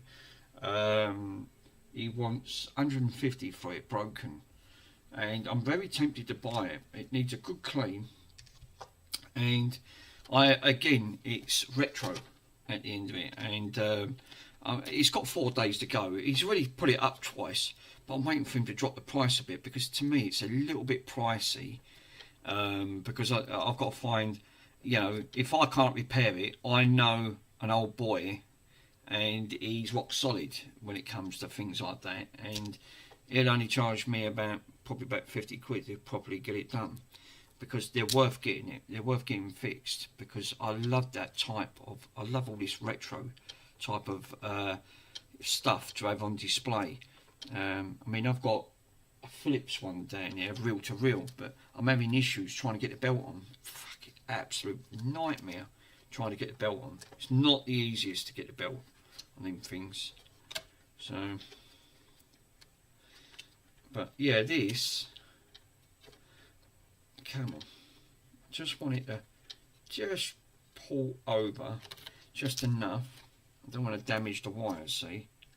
That'll do. Do you know what? That's good enough.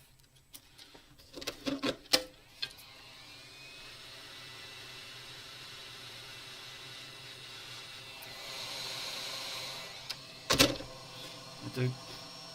I just don't want the wires touching. I can put another, actually what I could do, see if I've got a bigger shrink wrap, I might be able to put a bigger one over there and then stream that one. But I've used so many of these shrink wraps, I'm going to have to order some more, because I don't think I've even got anything that's going to come close to that. This might, and I'm nearly out now, because I've used so many of these, because they're great for protection. So what can I use? So I'm looking roughly around about there.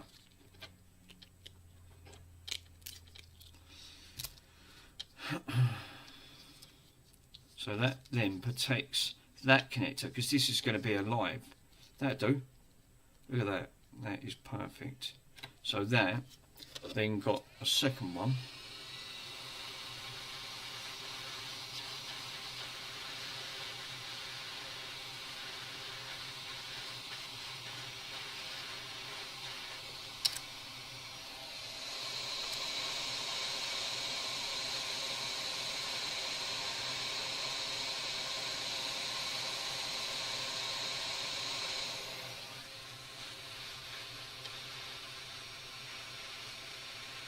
What are these guys up to? Anything this evening? Do you know what? I ain't owned a TV licence coming up to now nearly 13 years. Right, and I never miss Sony, because I won't pay the BBC. They're not getting my money. And I don't miss anything on the TV. All the years I've not watched it. It's not like since the 1980s. It's completely different. It's all gone downhill. A lot of the, like, I noticed the other day, I looked on YouTube, and they've redone Bullseye, and I went, oh no, you are kidding me. They took a Jim Bowen, right, and a 1980s Bullseye, and they have completely and utterly ruined the show. I turned it off. I only watched 30 seconds, and I went, no, it's not for me. Our TV licence is included in the taxes now in Sweden. Do you know what? You say that, right? They're bringing, the way this government's going in the UK, they're bringing out so many different rules and regulations. We have got into a China state, and that's no exaggeration whatsoever. I mean, Sweden is a lovely part of, it is a lovely place. I've never been to Sweden, but they have got some, they've got the rules and their taxes. And the UK ain't far from what they're taking from other countries, which is bloody ridiculous, because they're looking at that and they're thinking, do you know what? That's a good idea. We could actually introduce that and we can get more money, because all they're doing is just eating people and hurting everyone's pocket at the end of it. So, which is not ideal, because, you know, like you said, people are struggling. You might have to go to work, and you're thinking, oh, for bloody hell, you know, now I've got to try and look out for getting more money to pay for something that I didn't really want at the end of it. It's tax. It's all this country is all about. The UK is tax. We've got the highest taxes in the country than any other European country and nation going. I know America has got some high taxes, but not like the UK. It's just not. But this is why I love Donald Trump. I think I would like him for a Prime Minister over here. We wouldn't have all these illegal migrants coming over and making and causing nothing but trouble. You know, I mean, don't get me wrong. Some migrants, it should be a proper system in play, not just come on a boat and just help yourself at the end of the day. And to give them 5-star hotels. We've got war veterans fought in, they've fought in the war and everything. And what have they got? Absolutely nothing. I mean, you know, like all politics, it's just unbelievable. They just don't want to do anything. You know, think of our own come last. That's all they do. They will just come last. We've got no say in the matter whatsoever. It's such a shame. You know, I just feel like we've been massively let down. And all they want to do is just keep hurting our pockets. Right, so I've put that battery on there now. So what I'm going to do is, let's see if we now, because that battery should now be connected. Oh, jeez. What the heck is that? That can go. No, the solder can't, because I might need it. So, let me plug that back in. I've put the green tip back on, by the way, because the green one felt a bit more snug. Well, he says that. Now I can't bloody get it in. No, it ain't. So I can't use the green one. Alright, was it the red one? I can't remember. No, it was the red one. It wasn't the green. It was the red. So tip goes to tip and the plus. There you go. Have we got anything? Absolutely nothing at all. Unbelievable. Unbelievable. So I've got the battery that goes from the battery side, and we've got no power on this whatsoever. Put that white tip back on. I can't get that. I really don't get that at all. I am really confused. Let me just get the voltage. Yesterday, that connector was crap. It did work, because you guys did see it working at the end of the day. And now I can't get nothing. And it ain't blown. Far from it. So, I'm going to put the earth to the earth. So it's earthing out. And we're going to put 9 volt to 9 volt.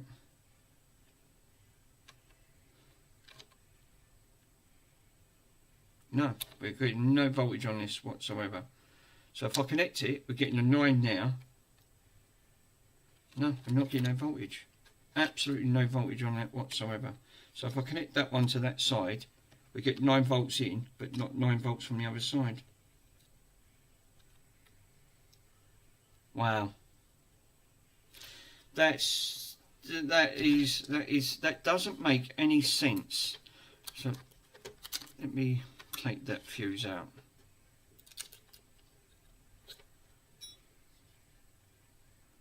It's just not seem to be making.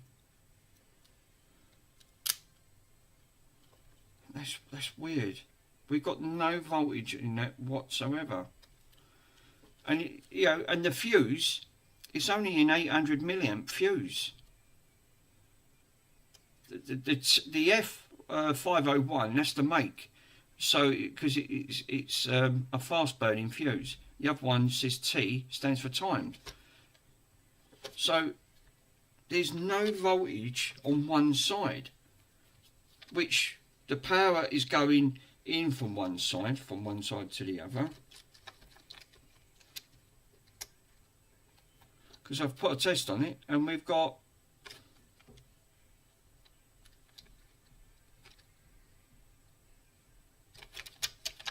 we should have 9 volts. She's on.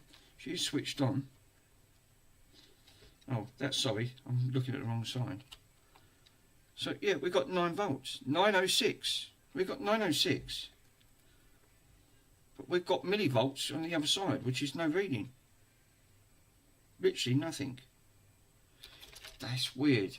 That is the most weirdest thing I've ever seen.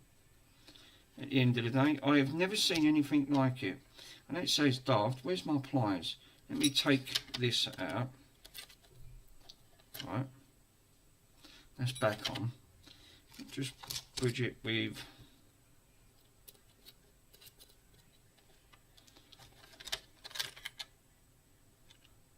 wonder why that is not working from that to that.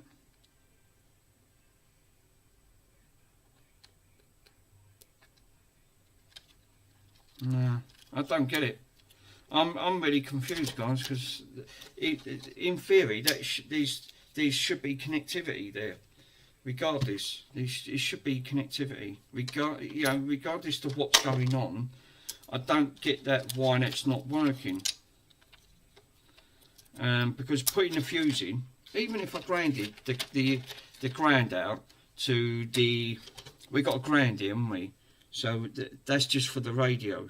So you wouldn't get anything anyway from that. But regardless, that I'll put the wire back in.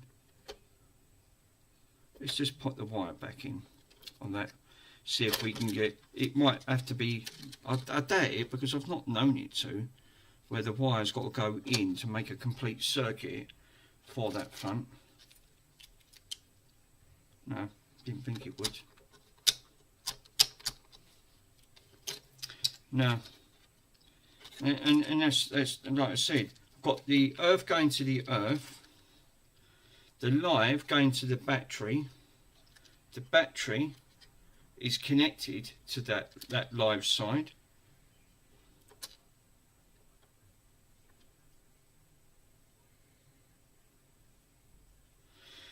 Unless that battery one there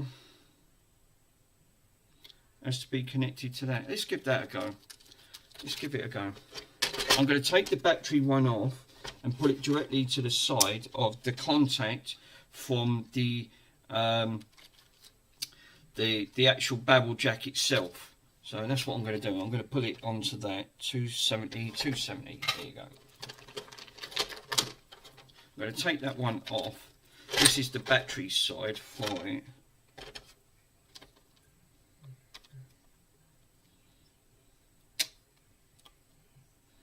Hopefully, that's mad. You know what?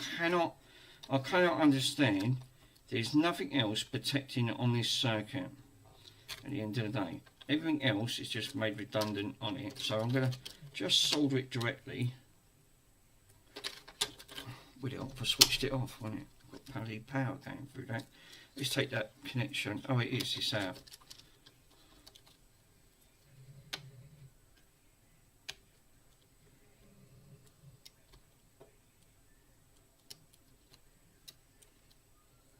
That's it. So we got the battery coming directly on that side. Where's that connector?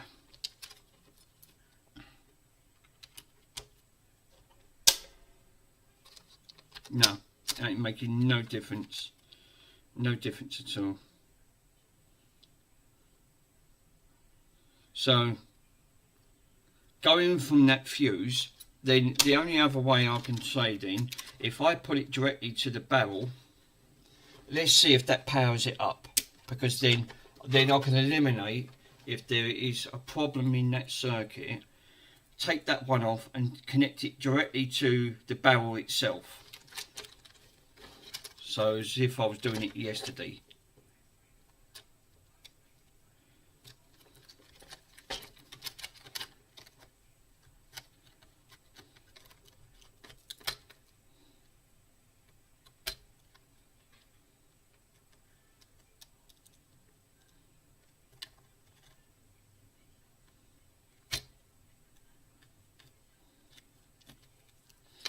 come on.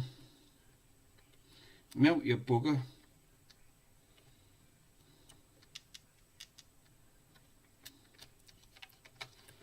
She's on. It's not the greatest, but it makes connection. I hate working janky, especially I build a bigger table, and all I tend to do is just junk it. No, that's come off. Do you know what? This used me frantic. Power this up. This might do.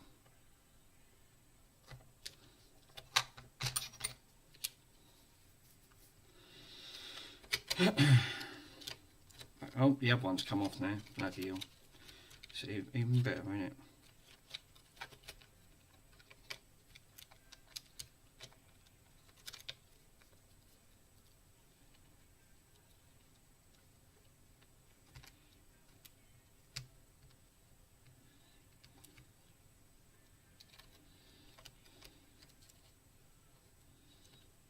What's it on?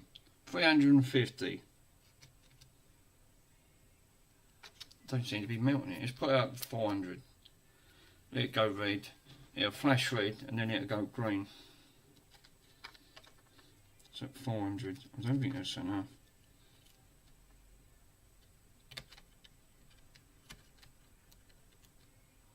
Wow, it's not even melting. That solder must be fucking diabolical.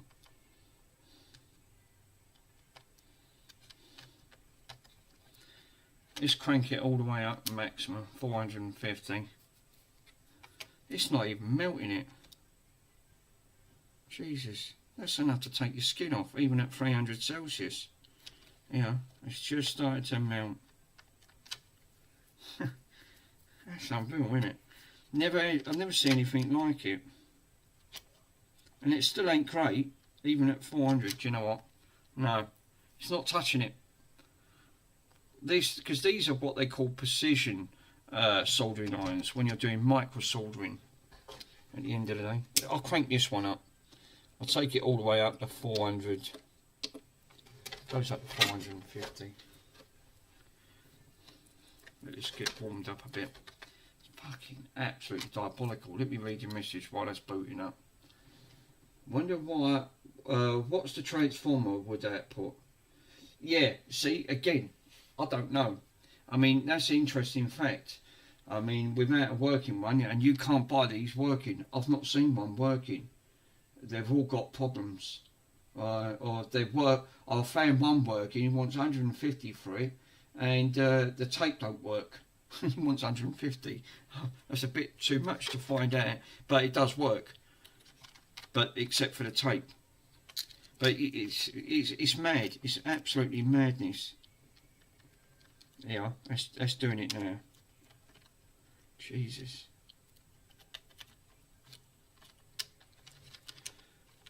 Right. That's not... They've all come out. So what I'm going to do, let me just twist all three of them together.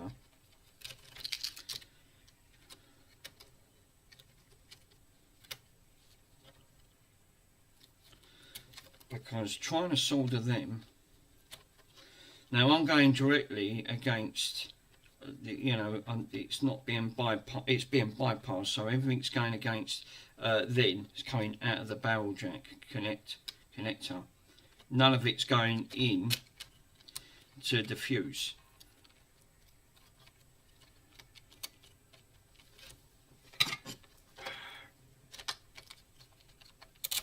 That solder is nasty. It really is nasty. It's not the nicest of stuff.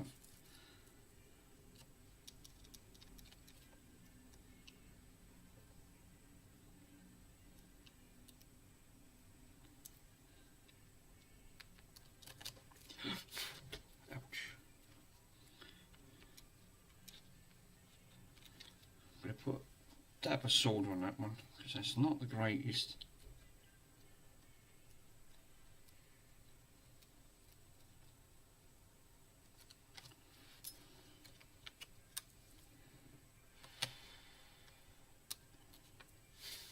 That's better. That's all bonded now. I can see it.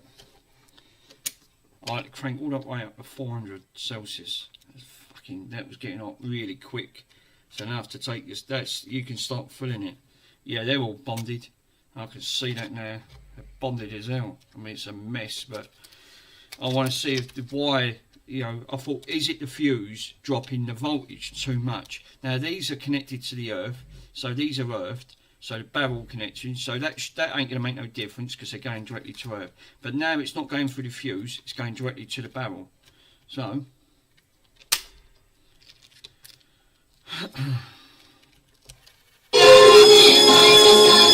unbelievable. It's the fuse, it's dropping the voltage too much. So let me turn that. I thought it was. So for some reason, if I connect it through the fuse system, it seems that the fuse is dropping the voltage too much on that front.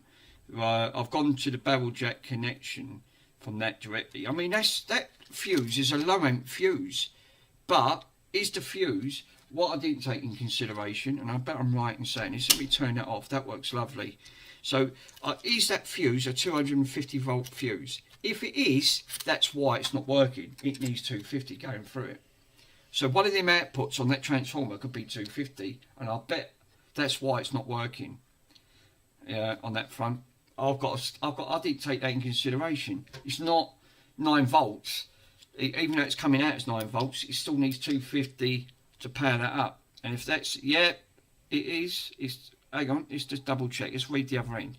That says 850 milliamps, but it will say the voltage.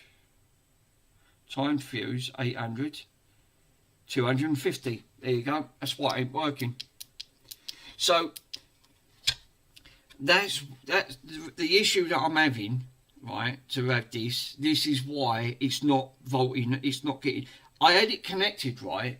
So it wasn't the work that I'd done, it's just that this fuse, that transformer on the output still needs 250 going in, and then the resistance from that comes out of 9 volts or thereabouts, or 1 amp or whatever it is to power on it. But because the output on this is so low, it's 0.2 of an amp, it's not enough. This is why all it's doing is creating like a short. So it's not got enough power for it to go in. It's too low at the end of it. And like I said, I tried bridging it, and all it was doing, it was just bridging out the power supply. So it's acting like a bridge. I've gone directly, the 1 amp that's coming out of the power supply is 1 amp. But when I put it under the thing, it literally was only pulling 0.2 of an amp. But I'm putting a 250 amp, I'm putting a 250 volt fuse that gives off 800 a timed fuse for that, but it needs 250 volts. That's why it ain't going to work. So the only other way for that to work, if I'm reading that correctly, I need to put some fuse wire, right, that is preferably like a 12 volt, right, or give or take. You've got different fuse, but not 250. Then that would work. In theory, that should work. But this is why this is not getting the voltage it needs. But it is working the way I've done it on there, because I've took it directly from the barrel jet. But I wanted it to go for some form of protection. So if there was a problem, it would have popped the fuse. And I haven't even got, I don't think I've even got any, mind you, I've got so much bloody talk, I hate to think what I've got, to be honest. I need to have a look to see if I've got any timed fuses, or something like, you don't want 12 volts because you're going over.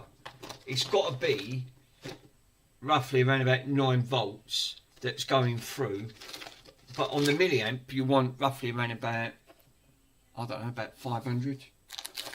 That would be great if they do one of that, but the chances are, no, they probably ain't going to do them. I wondered that. Oh, I actually wondered that. I thought that should work, and then I didn't take that in consideration. I actually just thought about it. Yeah, I've got some fuses here. What's these? Got these from Maplins before they even shut down. Yeah, probably not actually. These are glass fuses. Actually, don't it tell you what these are? No, I can't use them. 250 volt. I've just looked at the front. They're 250. These are glass. These are timed 500 milliamp. So exactly the same ones. I can't use them. Actually, what about? Hold up. What's these? I've got more here. 250. 250. Oh, great, they're all bloody 250s. These are 315s. These are 3 amp fuses. They're too big. I can't use them. It don't say what voltage now. I'll soon know if I see it. Don't tell me they're going to be bloody 250 volt because I won't be able to use them. 3 amp. 250 volt. Oh, for friggin' crying out loud. Right, okay, put them back. All 250 volt. Okay. Do you know what? You know what I might use, guys? I could just seen in there because I've got a bag of fuses, right? What's them ones? Are these ones timed? Probably. That one looks blown to me. Yeah. Do you know what I might be able to use? Look. What about a car fuse? Actually, I didn't give that a thought. I know these are bayonet typed. These are micro fuses. What's this? 10 amp. What do we? Yeah, 10 amp. Actually, that might do it. Might a 10 amp fuse. 7.5 is a 7.5 there. But the trouble is, I can always solder it. It's not a problem. 7.5. What do I need? I need a 9, don't I? If I put a 7.5, it's going to pop. It's going to pop the fuse. Is a 10 amp. Fucking hell, but geez. So how have I put them all in now? That's a 10 amp. Got some blue ones and some green ones. And see, I like to keep anything like that. That's a 30. No, it's true. That looks like that goes on. These are cars. So the 31 would be for relays. 15, radio. No, 10's for a radio, I think. 10 amp. The 10 amp one would be for a radio on these. 15. No, can't use that. We've got 7.5. I can't believe that. We've got a 10. Actually, I think that's going to be the closest, you know, a 10 amp fuse. 10. So I think to safeguard, I'll undo what I've just done, right, and I'm going to solder a 10 amp fuse. I think that might be my best bet. Put a 10 amp fuse on there, because I can't use them anyway. They're 250 volt at the end of the day, but it don't matter. Small price to pay, but at least it's the reasons why I like to keep bags of things like, you know, different fuses and other bits and pieces, because you never know when you need them. But I proved it. There is nothing wrong with that. It was so really, I was right what I said yesterday, that connector was absolutely jank. It was just rubbish. It was just wasn't connecting properly. It was causing multiple issues. So, and I said to you, didn't I? I actually said in the stream, I said, I'm not happy with the way that is. I said, because it should be getting, you know, I just barely touched it in and it made a connection. Now that connector was a lovely clean connector, and I thought, no, that'll do. I know that'd be all right. So we can use that. So I'll just double check and make sure again. Yeah, that's all right. That's working. So, so what I'm going to do is I'll take all them solder points out, and I'll try it again, because I am determined. I do really want to put it for a fuse. I just feel peace of mind if this, you know, it works. I didn't take that in consideration. Let me just quickly read. Yeah, let me read some of your messages, because I've been concentrating on that. So now the 250 on all of these fuses, but one handle 9 volts. No, because that transformer, when someone said, you know the output of the transformer, that transformer was for that reason. It must have been giving, even though it was a governor, it takes it from 250 down to 9 volts, but it still must pull a line on that board that it still needs 250 volts for the fuse. So the transformer is a big part of that front. But when I tried to do it, remember, I'm bypassing the transformer. So by leaving that fuse in, I thought, right, okay, then I'll take it directly to the fuse. Soldered one side of the wire to the other, and hopefully that'd do. But it was acting like a short. It was actually shorting itself out because the fuse itself still needed 250 volts. There must be some resistance in there, so it was grinding itself out. So I'm going to try again with a car fuse. This is what they call a Blade Mini fuse. They put these in most modern cars. These have got one for my Ford on that front. So no, I didn't. There's a thermal fuse in the transformer. Right? Yeah. Actually, there could be. You're right. There actually could be a thermal fuse. So what you're basically saying in that the thermal fuse for that to go. But then if that's the case, so I won't really know if that's true, and I'll do a live stream separate. I've got the original transformer. I'm going to take apart that transformer, and then we'll see if that is true because they're sealed. They're all encased in like a resin and tape, and they're all like bonded with a glue or something. But it's dead anyway. I can't use it. But I think that'll make a great sort of stream. I want to see what would, because I like to get to the cause of these things and what actually, because the way they've done it, they've put the transformer and then the fuse after, it didn't protect it. So that was sort of out of circuit. And it's obviously took the transformer, it's completely wiped it out because it was just reading in millivolts. It literally nothing. It was just dead at the end of the day. So yeah, I'll actually do that because I'm thinking that might be a better idea because that can give me an insight of if there is a thermal fuse inside. But if that did pop, then the transformer on the output should have still popped that timed fuse, but it didn't. There is what are there other components on that board? Well, the trouble with the board on these boards, on these old Sharp radios, you've got the ribbon that comes out, so the transformer sits on top. It just virtually sits on top of it. So the power comes in where that barrel jack is. So you've got the 110 and 240. So obviously someone's put 240 straight into 110 and popped the transformer, and you can actually see it. Look.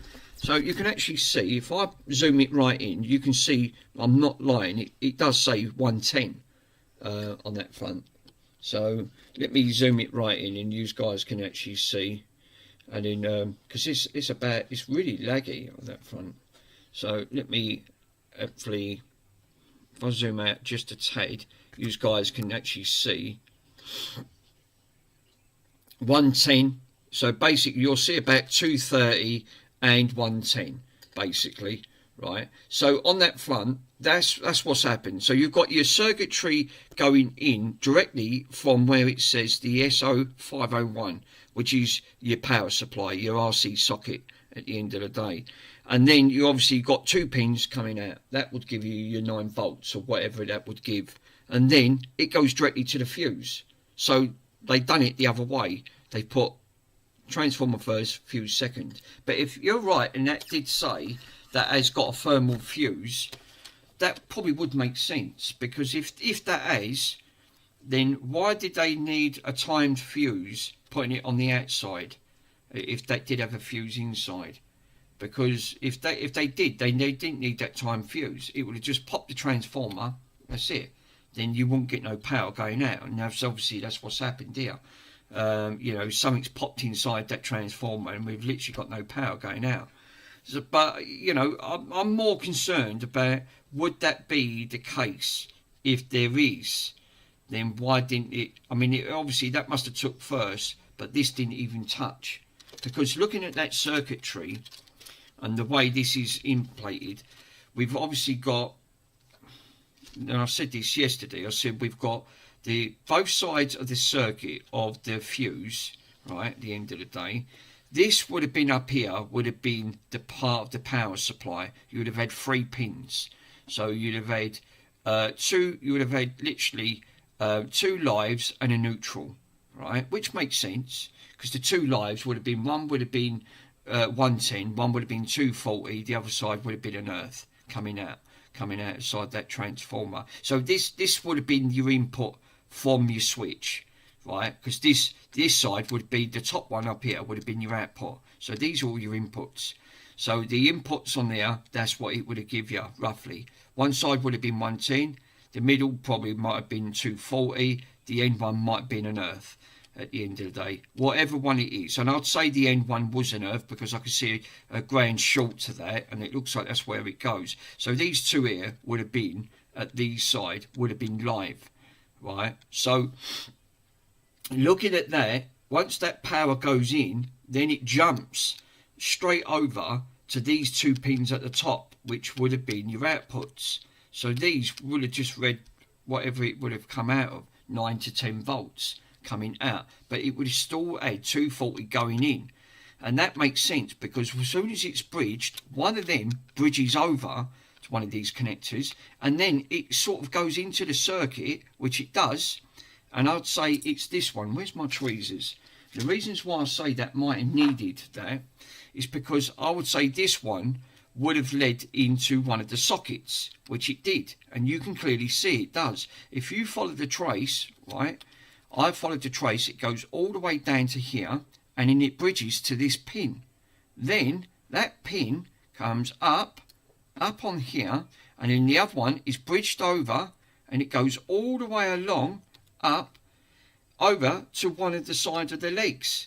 So that makes sense. So that's how it's getting its circuitry. So it's zigzagging, so it goes along, and then you've got the output. Once that voltage goes in, remember it's grounded. So as soon as that one live is now going through that on these sides here, which would have been your fuse, that then automatically feeds the other side over with the rest of the components. But you would have still had all your rest of these, because these would have been your output that jumps secondary to this second part of the board. So, which you've got, obviously, your 3.5-inch barrel jack there for your headphones, and then you would have had all of your speaker connectors, because now it's fed through the wire because of that input that's now all gone in. So I would say that was a bad mistake and a bad idea for that to be put in that way, because like you said, the fuse should have been here first, directly in line of the RC socket. So if there was a bridge and someone did accidentally put 240 into the 110 side, right, which on here, because this would have been your transformer, all they'd have had to do was move that transformer up, bring that fuse in front, right, and then put the bridge from that fuse one side. They've only had to put it one side, going into the one of the inputs to feed this as a live, because that's what it would have been. You would have had your live. So I don't know what the OV stands for, but you would have had live there and a live there. So the OV, I don't know what that was without looking at the schematics, and I can't get the schematics on these. So yeah, that would make sense, because if there was someone accidentally put 240 in the 110, the first thing it would have done would have said pop, and then blew the fuse, saved the transformer, and just blew the fuse. But no, they didn't. They put it in this way, going directly in line with just one of the legs to feed that live going into that fuse, and it did not pop. And that was the same fate as the other one that suffered. Exactly the same reason. And I managed to do exactly the same thing, but not do it this way, because I want to put a protection on it. So I'm thinking that I know these are not great, but I'm going to see if it just makes, this is a bladed fuse from a car, so no more than 12 volts. But that 250 volt fuse was acting like a ground. So I'm going to desolder this and try that again. Just try it again, but with that fuse taking it out. Because, like I said, I really wanted to have a fuse system in this, because I can't see it not being a problem with that. But obviously, them glass fuses, they must have some form of thermal resistance in them, because like you said, that would make sense. It's high voltage. Remember, it's DC. I OV is neutral, then 110, or lived in 240. Right, okay, I didn't know that. That's interesting. So yeah, you're right. It probably is. I mean, the way they've manufactured this is just been. They've gone arse about it, completely gone in a different direction, and just thought that'll do. It'll make it'll work. Yeah, it did work, but unfortunately, all you had was a thin bit of plastic to slide like a slider, to actually say, you know, we need to take that out. If that blows and you put it in the wrong port and you blow it, well, don't worry about it. You know, these were mass produced, but now there's not many left. I mean, most of these are all ended up on landfill, so these are even more rarer. You know, there's only about a dozen of these, and they're all broke. Most of these, 90% of them, and I'll tell you why they're broke, because they've all got the same fate as these. I bet they've put in accidentally, where these plastics go brittle, I bet they've put 240 straight into 110 and done took the transformer out, and then that's it. It won't work. You'll get nothing at the end of the day. Right, so that is out. Let me take that out. So I want to put this back now, the way it originally was intended, and then we can go from there again. Do you know what the annoying thing is now? You might have to take several attempts to actually do this before you actually finally get it something to work. But it's like you said the other day, it's a learning curve. Don't copy me, I'm not a professional at the end of the day. And it's you're exactly right. You know, it's learning. Remember, when you're doing this, all you're doing is watching other people learning, and you're learning from their mistakes at the end of it. And that's all you're doing. You're just learning from their mistakes. You're thinking, bloody hell, I would have done a better job, didn't I? But it's not as easy as it looks, and I can assure you it's not. You know, and this is a prime example. You know, it may look really easy to do, but I can assure you it is not easy to do on that front, because like all things, you know, it's, you know, everything is a challenge, and electrics are definitely a challenge. But I love a challenge. I mean, the more you do, the more confident you get. I mean, if you look at Retro 6, it took him over 10 years just to start acting professional. And now he's got a full-time business on it, you know, and this is a prime example of what I said earlier on. You know, it takes time. You're not going to learn this overnight, and you know, the more practice, it's all about practice. It's practice at the end of the day. Right, that's back on. Right, that is now. It's not great because I've burnt off the wire because the heat. Keep taking these off and taking them on, but it doesn't matter. I can strip them back and do it all properly. The main thing is, right, I wanted to put it back as how it was originally, how I had it to start with. So the output on the thing from the back of the barrel jack is going directly to one side of the fuse, that's what I wanted at the end of the day. So actually, no, it's got to go to the other side. Not that side, it's got to go to the other side of the fuse. So I've put the one side of the fuse wrong. It's got to make a connection, otherwise it won't, that will just bypass the fuse, which that's not ideal. I wanted it to go to the other side of the fuse. Let's get me tweezers, and I've got to get some decent tweezers, these bloody tweezers. These ones ain't so bad, but no, these are the bad ones. They're bent as a 9-bob note, I'll tell you, absolutely. They're appalling. But no, this is what I'm saying. The radio is working lovely. It's just this side is just, you know, sorting this out. Because I know I'm being fussy, but I want it to be protected. And there's nothing wrong with having a little bit of protection on that front. Right, is that soldered? It's not great, but it's connected. That'll do. So I only want to make a connection. That's all I want to do. So now we've got that. We've now, if you look into the circuit, right, if I'm looking at that. So what I wanted to put from the barrel jack, right? I wanted to actually put it from one side directly from the barrel, so the power comes directly out to one end of the fuse, that's what I've done there, right? This one is not. This is a speaker, right? That's a ground. So I've got to connect that to a ground. Is that a ground? Oh, that's a ground for the speaker. That's fine. No, that's absolutely fine. I can get rid of that. I can put that over there. So we've got one side of the fuse as the live coming directly in.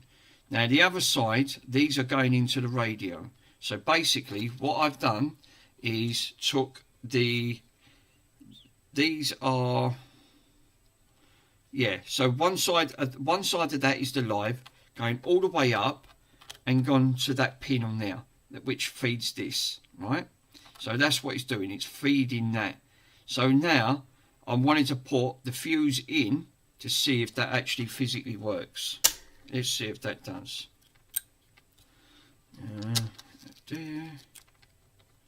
And we've got nada, literally nada. So I don't get that why, but if I do it all together, it works. So that's bridged. You can clearly see that is bridged, right? That is bridged over. It is making connections, but we're not getting nothing from there. Again, it's not making connection. So there's got to be a bridge at some point, because that is now a 10 amp fuse. It's 12 volts, so 12 volts under 9 is fine.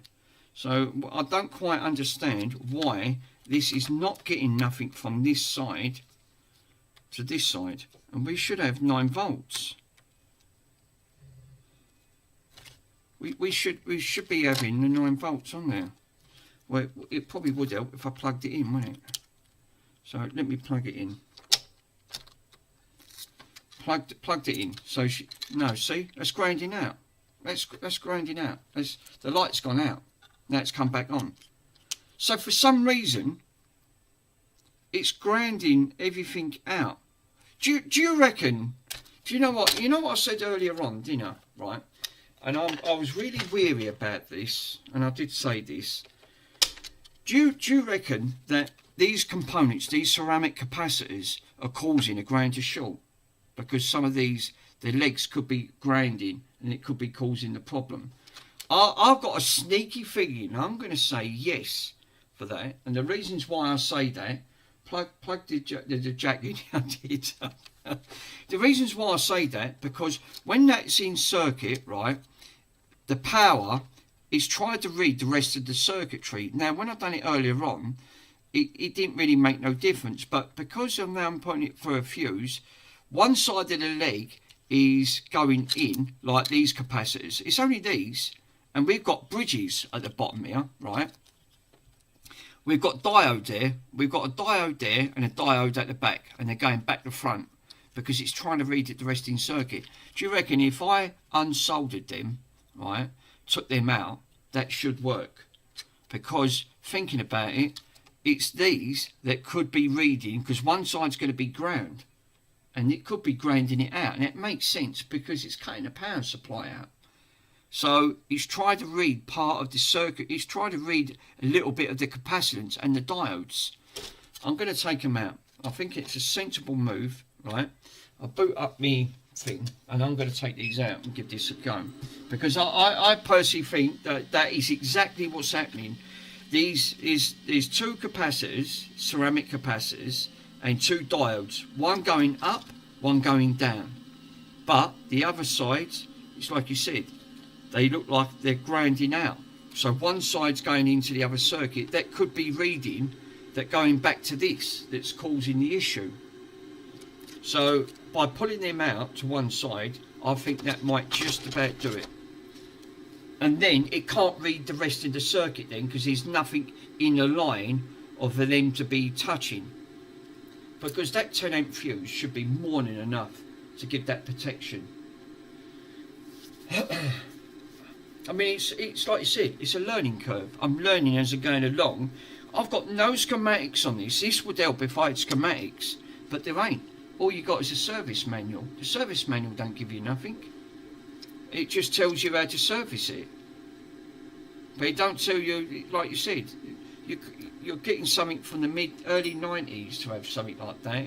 It's an absolutely joke, because you're trying to sort it out as you're going along. But I am determined, because I do want a fuse on this to protect it. If I know that, what I do, I'll solder that to them side of the legs. I'll put a blob of solder, and if it pops, all I have to do is just unsolder it and do another one, because otherwise I've got to find a blade holder for that to go in, and this will work perfect. This will do its job. It won't be a problem. I can put it the other side and solder it so it doesn't, cause any issues. But it should be fine, because it's got to go there. It's at that side anyway, so it'll have nothing in its way. But I think I'm going to do that. I'm going to disconnect one of these two ceramic capacitors and take these diodes out. I might just take them out. It won't hurt. I mean, at the end of the day, use my desoldering gun, take them, pop them out. And then I've only got to take them out because there's nothing else in the line of that. It only goes up to so far.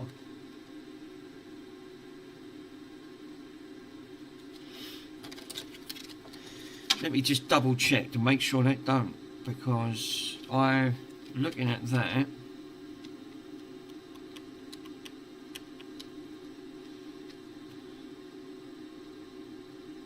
No, it don't. It's not just them, it goes into the other sides of the capacitors, which it goes up here. So it is reading these. That circuitry is reading it. I can see it. It is definitely reading it. So if I take them out, reading them. Oh no, it don't. I'm fine. It only goes up to that. It only goes up to that leg. So I need to desolder up to that last diode. Then that's it. It will isolate the rest of that sort of green line going down. So it should be fine. For a minute, I thought it wasn't. I thought, oh no.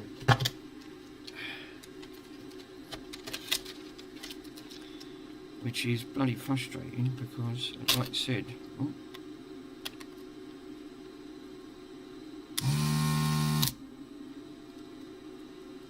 don't worry about the cow noises. Oh. Let's take these out.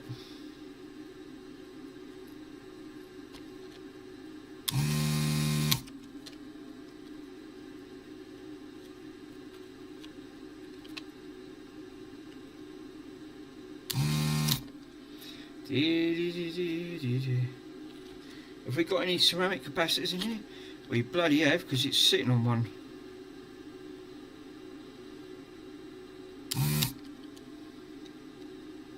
Come on. It's got to get up. It's dropped the volt. Because this has got like a pump on this, it also it drops the temperature down as well. So, because it's using a vacuum pump to suck all the solder out. And then you've got to keep keeping all these tips clean. It's got to get back up to 350 again. I don't want to go too mad with it, because it can go all the way up to 450. It does the job. Works really well. But don't use these on old retro boards. Jesus, you'll have a fucking problem on your hands. Let me just read what Phil's saying. Them diodes, they were richly they're rectifying the power from the power side to the transformer to be AC. So on that half, they would be like a bridge rectifier. But yeah, they probably are. I mean, like you said, it has to bridge it. This is reasons why they're all in circuit. It's purely for that reason. So yeah, that would make sense. This is. Do you know what? That's not even melting. Wow. In you go.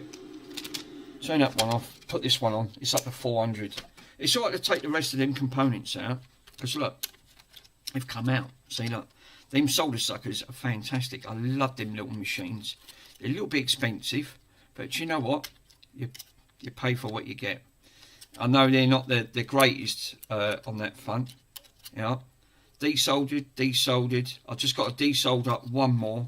We haven't got no more in front of that circuit, because The other ones are at the top, they're not at the bottom. So I'm actually fine with them on that front. So I'll leave them alone. Going up. Yeah, so it's just one more.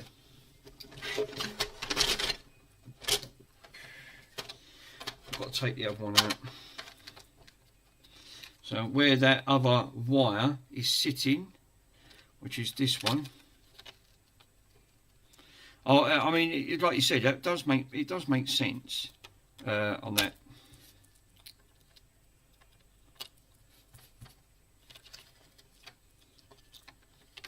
Let me see if I can pull that diode out. Just by putting a little teeny bit of heat. Come on. You know you want to come out. For fuck's sake. No, you don't want to come out, do you? Right. Take your tweezers and your fucking... I've got to work cack-handed. Jesus. Because that heat transfers that board is absolutely hotter than Satan. And I've got to work like that. Come on. Just want to get that that connector out. There you go. She's out. Now there's nothing now. There shouldn't be nothing in the line of that at all. Nothing. I've disconnected. I'll show you what I've done. Right. Fucking after. It's like a fucking jungle of wires here. Jesus. So what I've basically done, look, I've pulled. Let me pull it down a bit, and I can clearly show you. This fucking arm is useless. It just keeps springing up. It goes cockeyed on one side. What do you expect? It come from AliExpress. So yeah, basically, let me get my torch, and then I can show you guys. Give you just a tad bit of extra light with underneath. I've pulled all the legs from one side. Right, that's all I've done. I've just pulled the legs from one side. So that way now, it can't read from that side of the circuit. It just can't read from it, because the diodes and the ceramic capacitors were reading directly from that front. So you know, now they've pulled one side of the leg up. That should be okay now, because it was looking like a short. It just kept looking like a short side, and I thought, that's not right. It can't keep, you know, it shouldn't be doing that at the end of the day. So let me put that live now back into one side of the leg.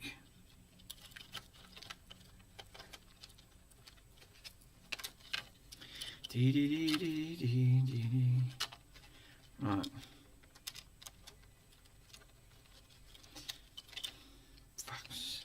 Come on. You know you want to.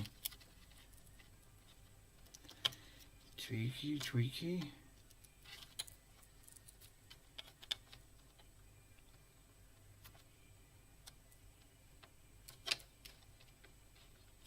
Right. Lovely jubbly.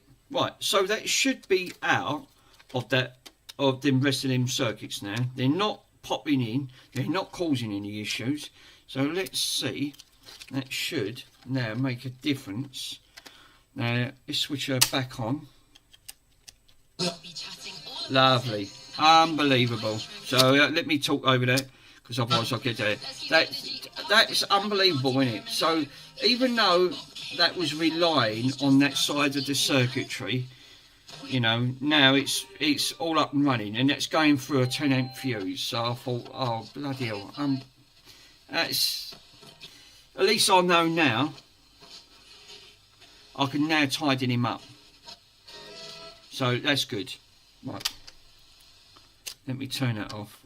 So just for the sake of them bloody connectors, right, so 2 diodes and 2 ceramic capacitors were stopping that, as using that as a ground to short.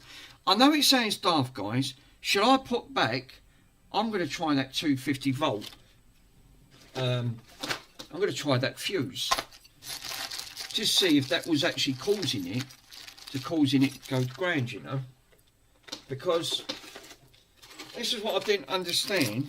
The 251, should that be causing it? Unbelievable. And yet it works. It was just them 2 diodes and them 2 ceramic capacitors that was stopping it from bloody working. I'll read your comment in a minute, guys. Let's just have a double check. This is a fast burning fuse. I've got to find that fuse. I just slung it in a box. I know these are going to be timed. 250 volt. Fast burning.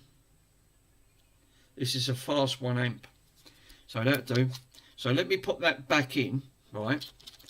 Let's put that 250 1 amp back in. And let's try that again with that power supply now. With the original fuse back into this. Let's see if that works. Yep, and it does. How did I know? Yay! It works. So it was just them diodes. So what I'm better off doing is taking the rest of them, tidying this up now. Right, now I know this works. So I don't have to worry about 10 amp fuses. I'll keep the 250 on that front and keep that in there.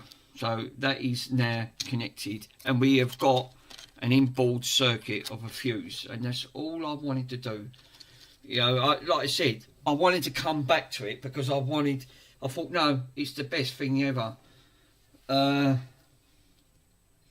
He didn't read the chat. It's very much it does. Sorry, guys. When you concentrate, I know it does. It's really easy to concentrate. Otherwise, it's true what Andy says. When you're trying to do a stream and chat at the same time, you know, sometimes it's true. I can relate to what he says. You do need to concentrate, and if you don't, you're not paying attention. And if you're not paying attention, you can make a mistake, and this is what tends to happen. I'll give that. We can help. So let's have a look. We're putting the DC on the original side of the AC. Yes. Well, it hasn't got AC. This don't have AC. It's just DC. So that's exactly what I wanted to do, was because I wasn't going to use this originally. The way I'd done the other radio, all I'd done was soldered it directly to a barrel jack, 3.5 inch barrel jack, and bypassed this completely. So like I did earlier on, you know, and I said I can't get no power. I went, let me solder the wires directly to the barrel jack, and then hey presto, it worked. So I thought then it's got to be. Then I looked at it carefully. I thought then I might thought it's the fuse that's causing it. It could be, you know, it needs that transformer because 250 volts have got going through. No. So in the end, it ended up being one side of the 2 ceramic capacitors and 2 diodes, because it was trying to read in circuit the rest of this circuit. There's not much on this bloody circuit as there is. All there is 4 diodes and 4 ceramic capacitors. That's all it is, and some shorts. Basically, it's got some jumper points. That's it, which they're ground. So 4 diodes and then 4 capacitors. Then that's it. This board is the most simplest board you can ever, you know, no bridge rectifier. There was literally nothing.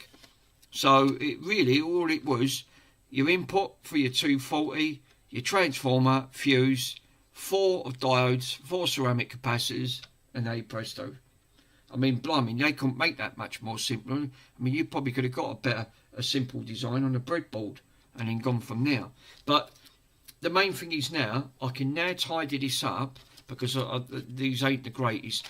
Before I do, I'll unsolder these and I'm going to just take all of them resistors and diodes out, and then I can eliminate it and just put it back, and then I know I won't have any problems of any bridges to thinking that I know that now I can't blame it on them at the end of the day, because I can't leave these laying up just in case. I mean, they'll be fine, but it just looks a bit sloppy, and I would just want to tidy it up. But at least it's now working. It was them that's stopping it. I would have had them from the transformer. Oh, I would have had, I would have had,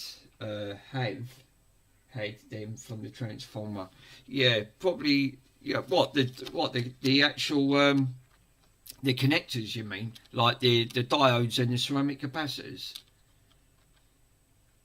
AC would be on the transformer, right? Okay, so the alternating current, that would have been on the AC side, would have been on. See, this is what I'm saying. Without really, without the schematics, it's really hard to try and learn, you know, of the way this was all laid out, because even though it's simple, it was actually the way the way they've interpreted it, it was just wrong on both of the polarity and the secondary. Yeah, because the on both sides. So the primary would have been your input, which would have come from, I assume, from your actual plug, your figure of 8 plug that would have gone in, because it was running in parallel. You can actually see it running in parallel with these, so that would make sense. So for that to go in from this transformer, and this secondary would have been your output. So yeah, that yeah, you're right. That would have definitely made sense. So your input would have just gone straight in. But without opening that, which I am going to do, I'll probably have a go at that tomorrow, and I'll do that live. I'm going to see if I can try. I've got a little Dremel cut.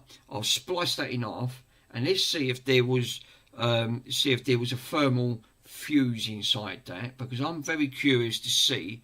You know, because they would have been magnetized anyway, and I've got an angle grinder. I probably would need an angle grinder to cut it, because you've got steel. And trying to cut steel, you'll go through blades like the rate of knots, you know.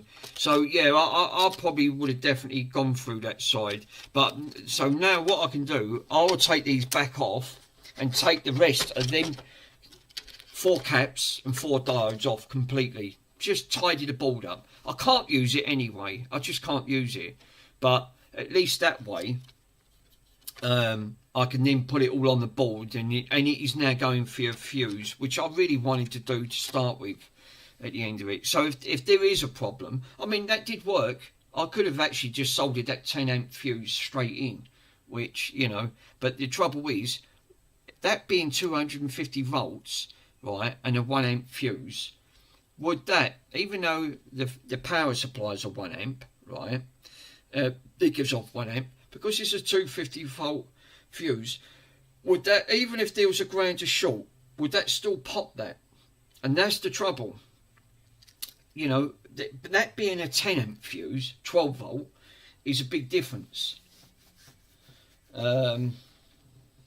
Yes, the output would be AC, and there'd be markings on one side of the thermal fuse.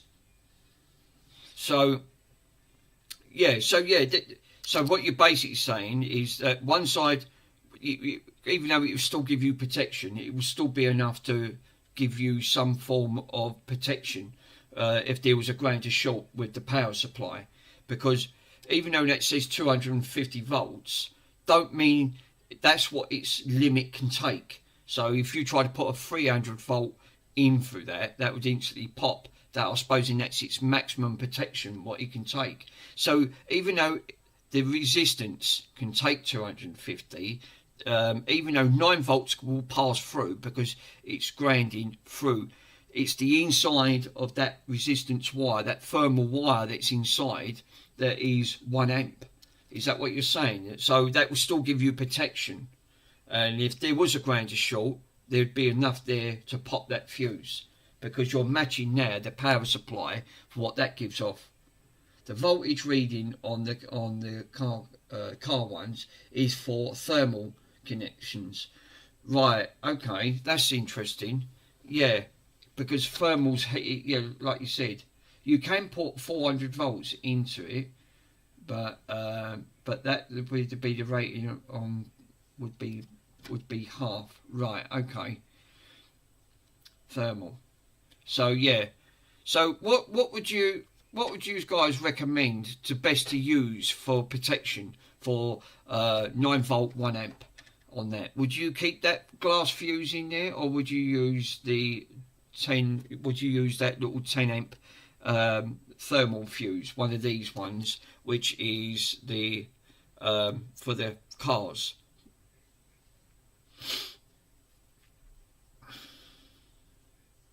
Glass fuse, right? Fair enough. I mean, at the end of the day, it does make sense because you're matching. To me, that seems to match the power supply's fuse as well of its transformer, what it's giving out, the 9 volts, 1 amp at the end of the day. I mean, even so, it's on that. So yeah, I totally agree. I mean, you know, because I'm going above its rating anyway, so I'd rather match it at least that way. The 10 amp will be 10 amp, and something else will blow, yes, before that fuse, because I'm going above its value. You're right, it does make sense, because this is what I was talking about earlier on. Values are important when it comes to, because of the thermal resistance that you're going, because whatever's going in, the resistance what that comes out would take a small component out. Yeah, regardless of the voltage. Yeah, you're right. Exactly, you're right. So yeah, it does make sense. So all I've basically done is bypassed that the actual transformer, and now I've gone directly into the glass fuse. So even though it's not reading these components, it's still getting some protection that's still going to protect the secondary board.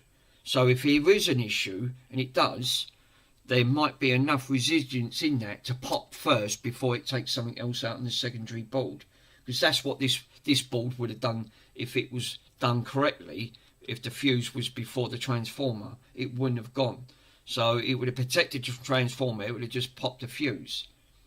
But it obviously, on that front, it didn't do that. I mean, it was just the way it was just done out of place. But yeah, I mean, you know, it's like you said, it is definitely a learning curve on these fronts. So I'm going to take all these off. Now I know. Right, I'm just going to pop these off now.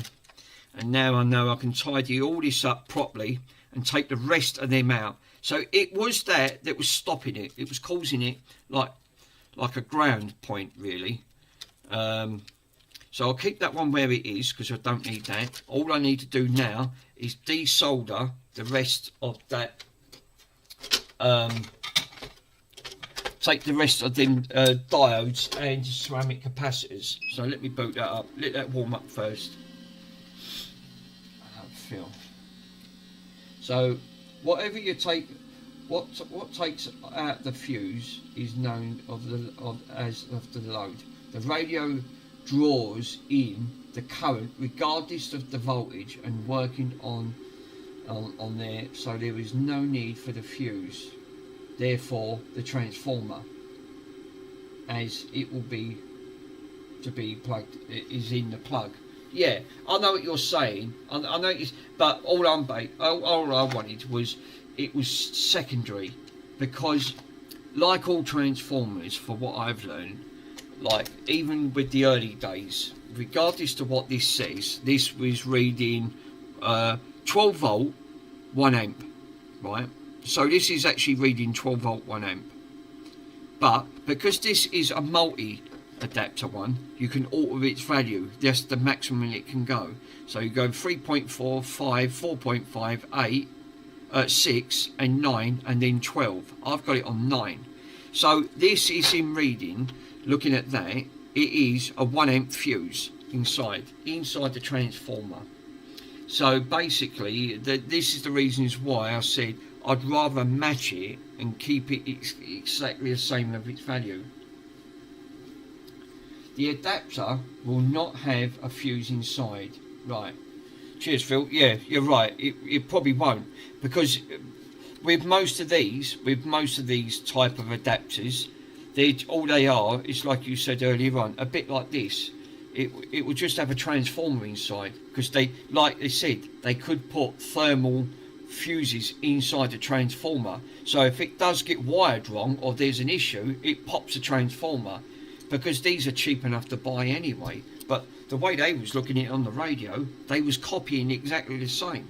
there's no circuit protection. You know, at the end of it, just the only protection it's got is the transformer. So if it goes wrong or it overvolts for no apparent reason, if the components start going, it'll overvolt and pop the transformer as soon as you try and give it power to something, and that then could take out some other things. So, you know, that does make sense of actually doing it this way. At least it has got some protection.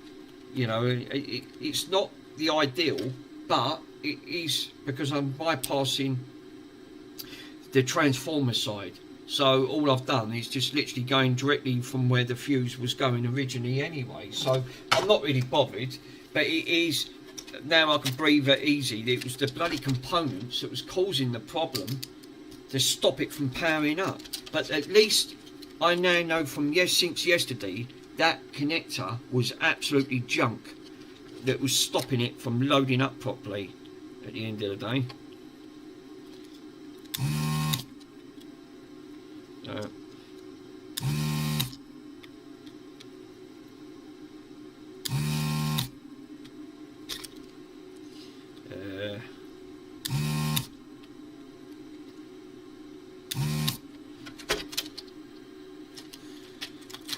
Oh, look, it just fell out.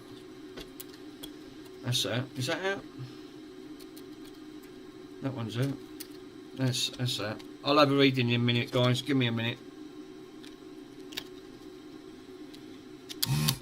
This bloody thing's hot. I can feel the heat from this gun. Oh, the cow's off. Oh, that component's fell out. Don't know when that's gone. It's gone on the floor. Let's take this one out. These, I'll tell you what, these little heat guns, what a great, do you know what, out, what did I just say? That's just burnt my knuckles. Jesus, that was hot. Cool, that's left a scar. Jesus, that really was. Right, all them ones are out at the end of the day. I mean, they're junk anyway, so on that front. But I'm going to take the rest out, because there's some more in here. I want to take them out as well while I've got the gun out. Jeez. Fucking burnt my fingers out. But 2 of my knuckles. A bit more. Birds love a skull. Yeah. Yeah. Yeah, I bet they do. Jesus. You're thinking, bloody hell, you've been through the wars.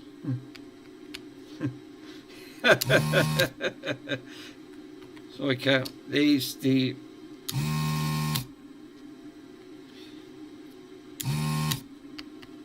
Now, this is reasons why I'm saying at the end of the day, you're still learning. Jeez, that bloody hot. That gun is lethal. So that's at 350. I'm glad I didn't pull out to 450. Don't worry, guys, it's alright. Only took me knuckles. Yeah, now did that hurt? Yeah, mightily. Right, out. So this way I can totally eliminate the issue of these fucking diodes once and for all, right? And then I can't blame it on thinking nothing else is going to now get in the way of that. And it just looks neater and tidier at the end of the day. Let's take all these out. We don't need them. Right, let me have a quick read of your messages. Sorry, guys. That did hurt, I've got to admit. Right. Thermal glass fuse, 10 amp, something else will blow, right, regardless of voltage. Who takes out, what takes out the fuse is known as the load. The radio draws in the current, therefore on that. So the plug, the adapter will, the adapter will not have a fuse inside. Oh yeah, I've read that one. It will have a short circuit protection when it is plugged in with a short, and then the LED went out. And if it had a fuse, it would have popped, and then it would have not come back on. Right, okay. Yeah, you're right, probably would have. But it's like you said, it's just an added layer of protection. So I thought, like, it does make, oh Christ, they don't sound great. Got to watch these plastics, it's so bloody brittle.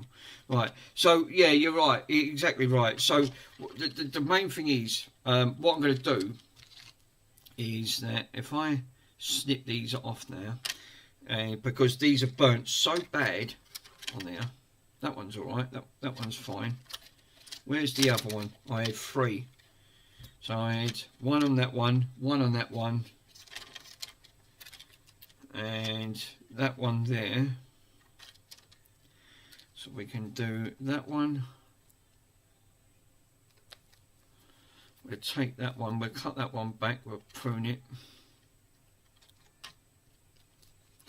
Now I can strip these back. That fucking soldering iron, look, that's gone red as a beetroot, that is. Jesus. Right, that one's pruned. Was there any more that now I've took all them fucking crummy components out at the end of the day? I cannot blame that at all. That's a ground. Is that a speaker? No, that's that one up there. So, yeah. So we've got this speaker one in. That one's all done. So, the speaker one's all sorted. So I ain't got to worry about that at the end of the day. It's not ideal because it's bloody burnt. It's burnt in Satan, these. But it don't matter. I could put some solder mask on that. It should be alright at the end of it. But yeah, so we've got this one coming out. So now I just want to read.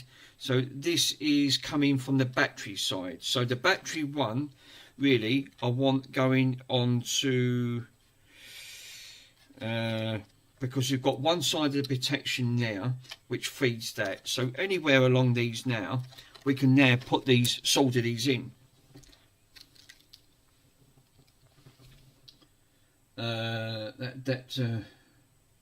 It will have a short circuit protection in it, so yeah, it'd be interesting. Oh, that bloody hurt that did.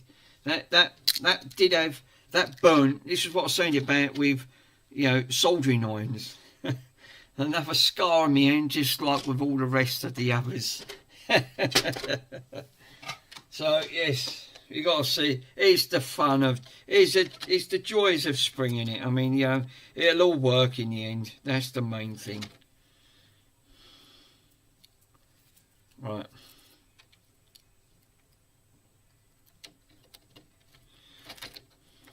Glass fuse. Now I can wire this up there perfectly, and I shouldn't have any issues of this whatsoever.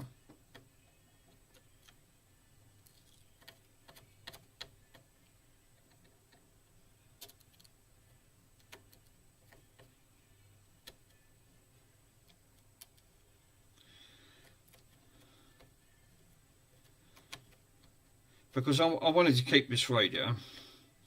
It's the reasons why I wanted to actually put some form of protection on it anyway.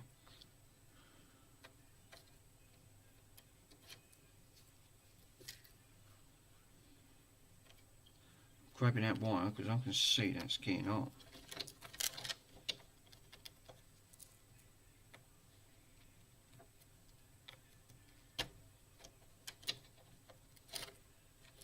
So I mean, it's as soon as your was named on it, it starts taking the bloody. It starts taking all the you know, the coating off. It's an absolute nightmare. Because, like you said, the heat just transfers on these boards. These old boards really take the heat well, and they do take it very well. I'm really impressed on an old board system, resilient that it takes a lot of heat on.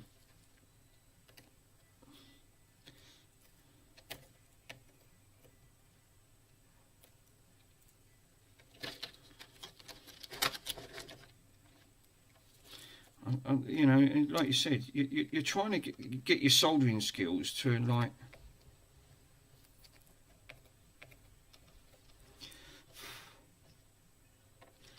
it's not great, see, it's just not, because like you said, you're trying to use you know, you're trying to use to get a nice clean feel on a board. The flux and some of this old stuff is not great. It's just not. It's absolutely dire.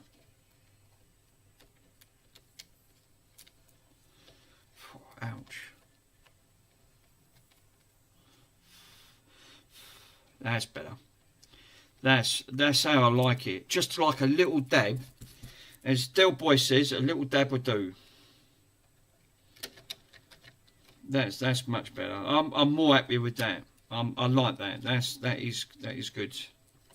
So now what we want is the other side now of that fuse to bridge that, and we need that to come down.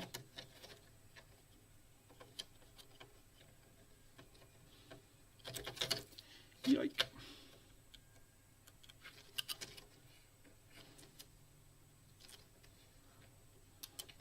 So what I could do is put that through there like that, and then just plonk a little bit of solder.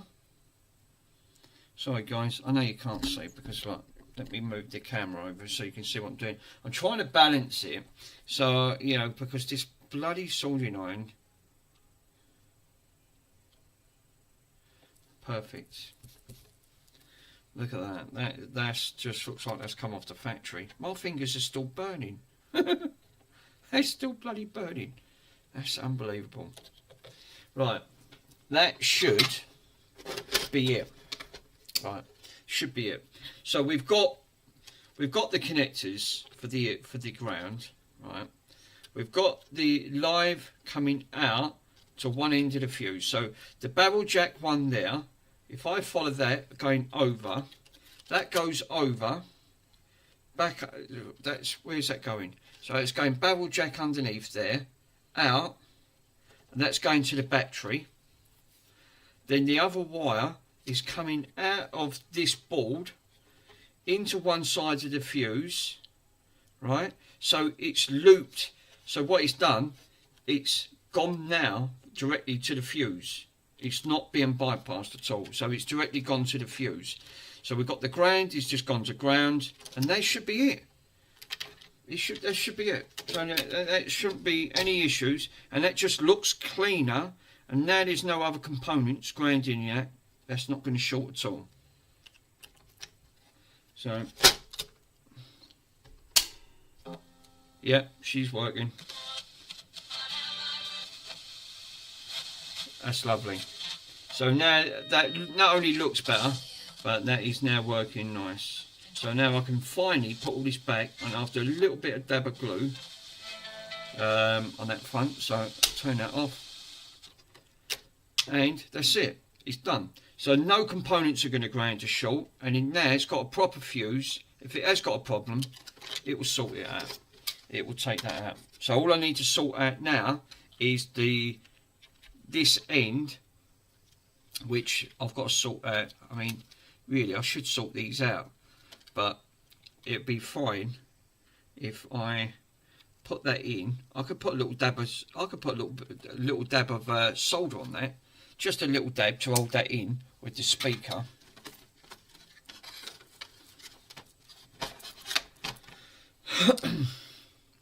Actually, before I do that, let me, have I got,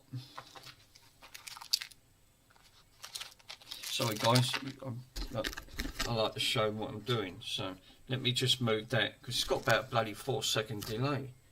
Fucking terrible.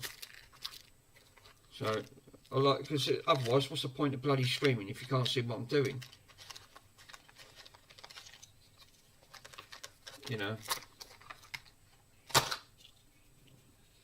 So yeah, basically, if I get some clippers and ended up just doing a little bit of that one, put that over.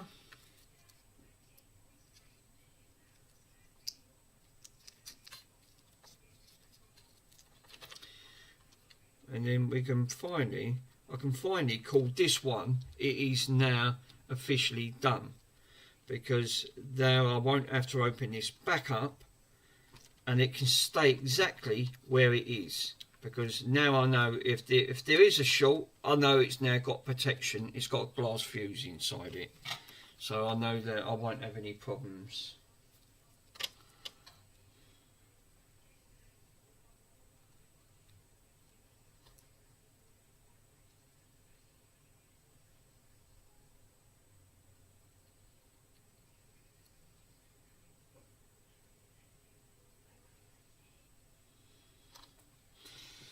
do. Lovely jubbly. Fuck's sake. The only thing he's trying to. The only thing I've got to solder is put that spring back. Yeah, come to think about it, guys, I've got to put another earth on before I do this, otherwise it won't work on the batteries. Come to think about it, because this was in circuit and it had a connection on there for the battery side. I could put this back on because I've got the spring. I could solder the spring back on because I know where the spring come from, because it come from up the top there anyway, so I shouldn't have to put another spring on that front. So it should be all right. Once I put this back on, that'll be the next task. Actually, come to think about it, I'm going to do that right now. So that won't come off now because it's now soldered on. So that's good. That's good. So while that's sorting out,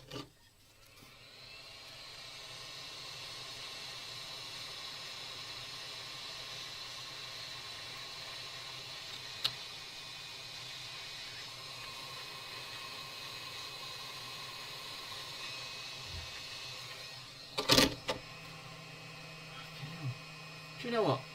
Even internally, that still feels that that's on fire. That's unbelievable. How hot them soldering irons get up to temperature, and they seriously give you some 30-degree burns. But that's the fun of it, you know. This is what happens when you're doing.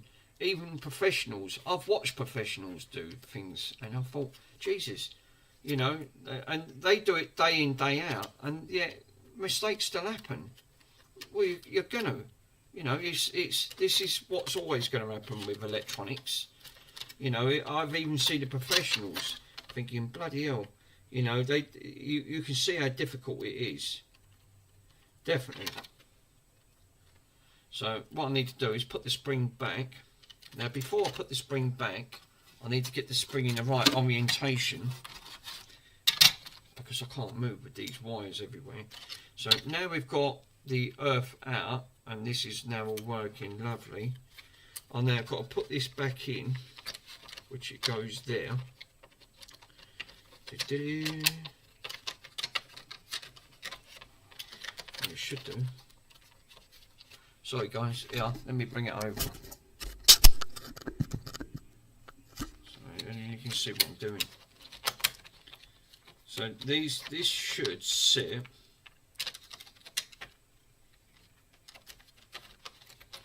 It should sit flush, and we should have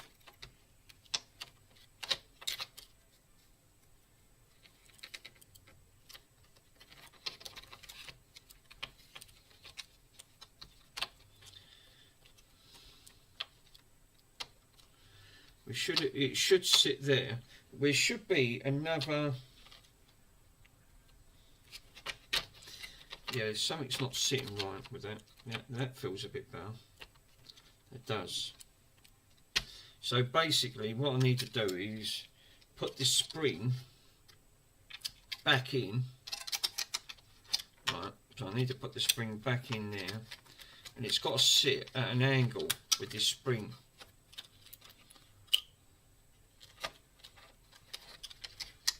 And I'm pretty sure it sits like that. It does. So that's how we need to solder. I need to solder that. So let me take the solder iron back out.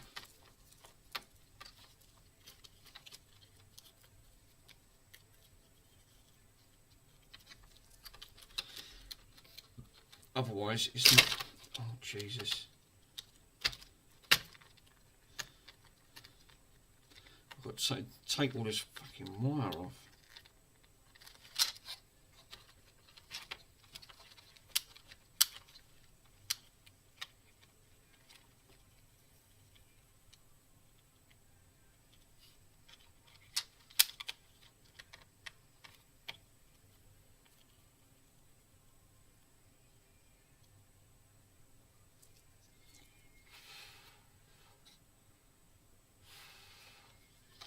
Takes a long time for that to solder, that to solidify.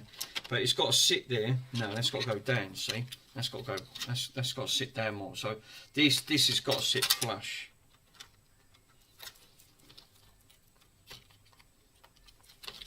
No, see, this is not ideal because I've got the soldering iron at one end. Because I've not got much room because all the rest of the wires are connected and I don't want to pull it all out. So I've got to re-solder all of that.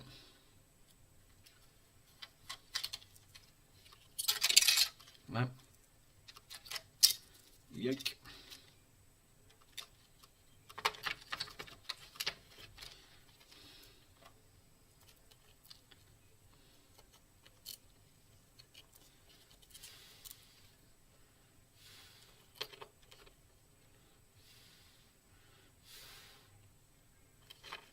Right, I think that might have done it from that side, which it does.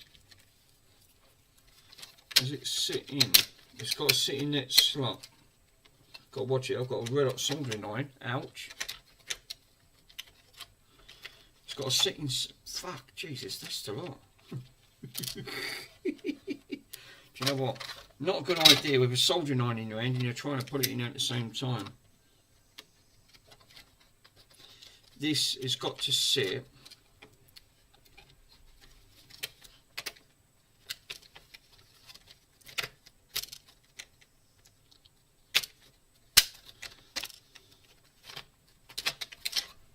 Wow. That's it. That's it.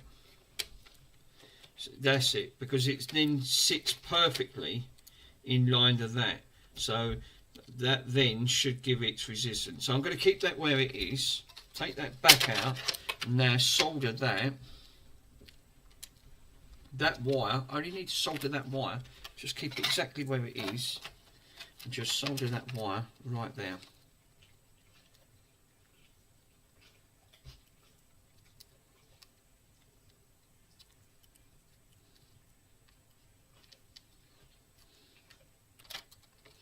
Jesus, what the value of the fucking wire?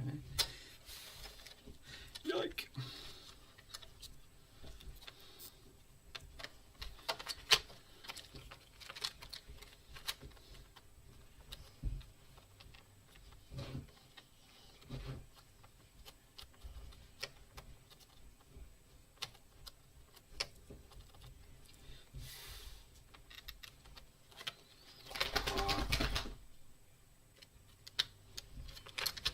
Let me put some more solder.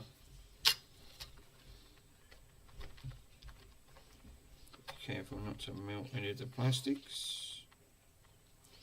Lovely jubbly. That'll do.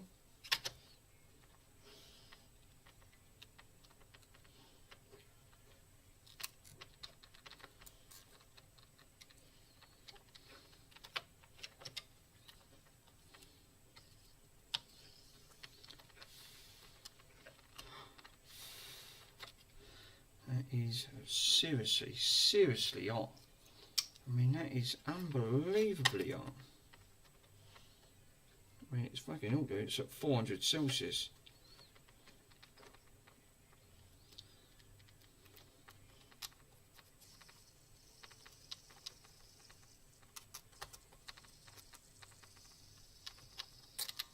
Wow. That looks better. No, left that just a little bit too tightly.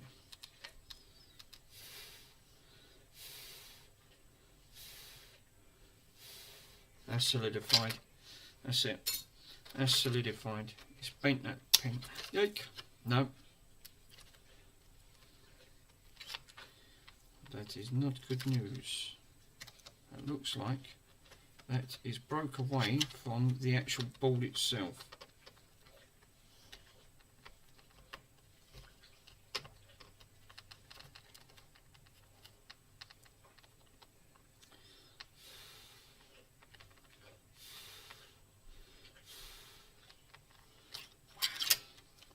That's incredibly hot. That's better. That's better. Right, let's try that. let's try to turn that off for a minute. That is extremely, extremely hot. But we got there. Right, the adapter would have to fuse inside. Yes, so putting this now, it is now soldered back in with the spring, and what it done, it broke away from the circuit. You know, like the this is what I'm saying about delamination on these type of boards. You know, if it gets to a certain temperature, you'll start delaminating it, and that's exactly what just happened there.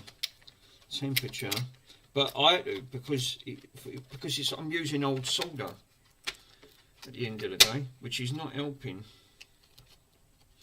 So, but she is now. Oh, you know what I ain't done? Look, I ain't put the other earth on. Look, the other. I've got to solder the other earth back onto that, so that's got to come back out. I might solder that further down the line because I don't. That is really weak, and I don't want to end up causing any more grief on that front. 401 Celsius.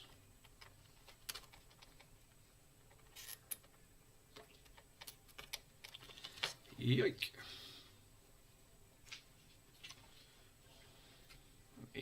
Bend that in here. Let's see if I can get you guys in the action. This bloody arm is absolutely, it's a joke. It just don't seem to hold in one spot. I can't wait for that other one to come from AliExpress, because it's made out of aluminium, and hopefully that will do its job a lot better than this.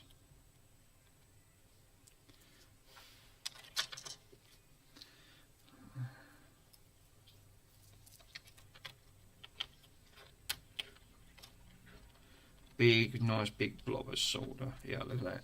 Nice big blob of solder. I like to make sure that the earth is properly grounded.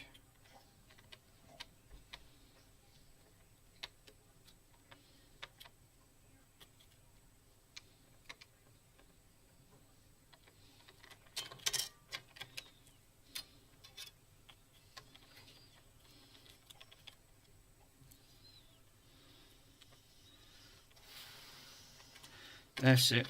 She's done. She's definitely now on that. That one is on there now. That's right in the front of that. So that's right in the joint of the solder. And that's just how you want it. You want it so it's got nice. You've got solder hugging that. Perfect. So this can go in for the last time now, and that should be it. All I need to do is put the screw back.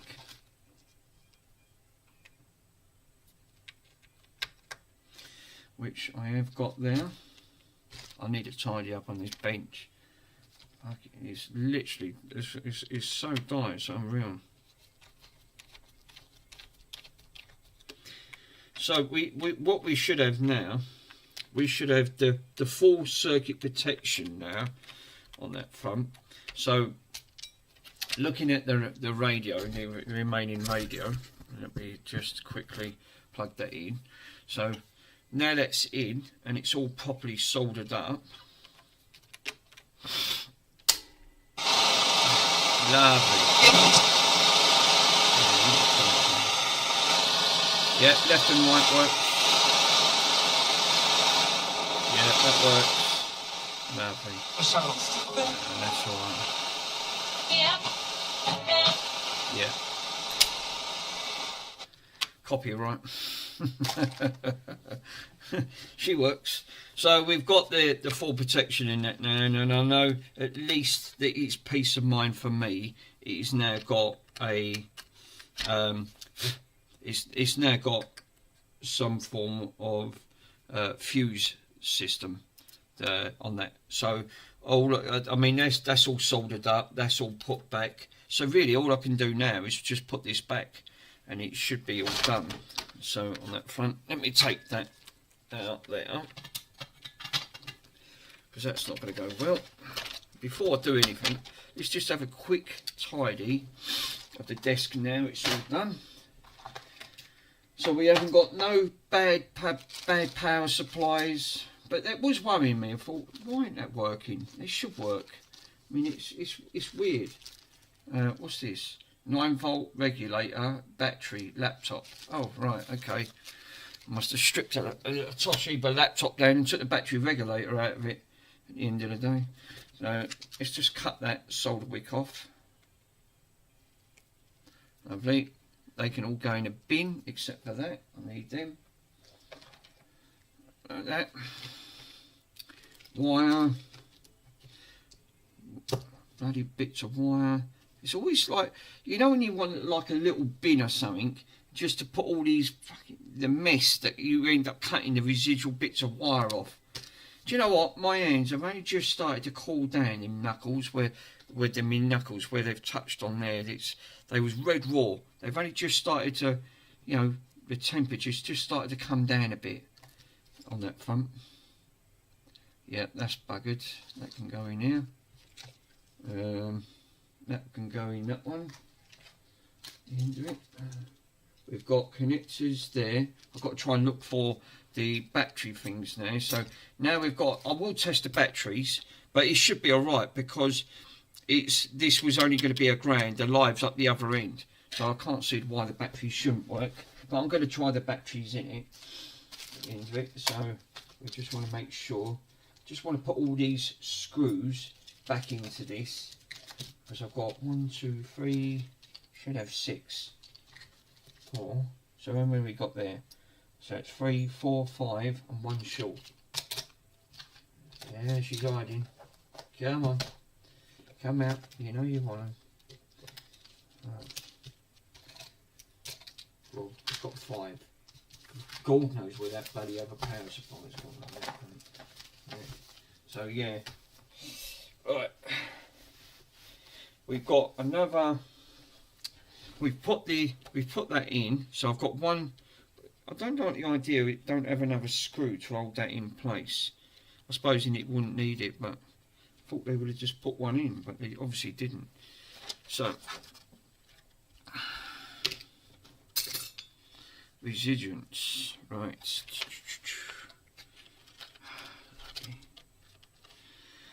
Right, we've got all of the lovely cables in now. So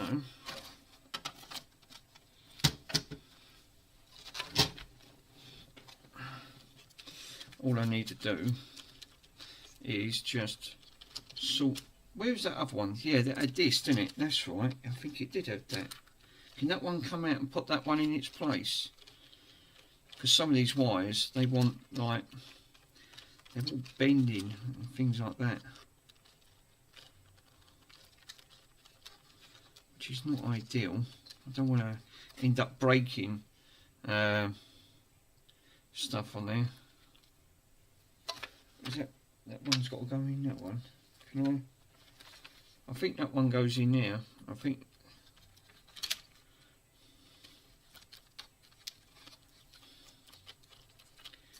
Yeah. Look, you've got some of them right. You've got some. Let me bring the camera over. This fucking camera's a joke. Right. So I've got some of these little holder ones there. I've got one holder there. I could put one there. I just want to keep some of these wires tidy. I don't want them nipped when you're putting the casing back because it can end up damaged. Oh, and before I do that, I had a little bit of the plastic, which yes, I was going to do. I was going to glue this bit back on because this bit snapped off, if I remember correctly. Went bloody brittle. Now this is where, and I bet I ain't got no super stuff to put on it. Oh, thank God for that. Right, no, you're not, are you? You just know you haven't got any super glue because it all bloody dried up, I bet. I've got any in here. So I've got big fuses there, tips.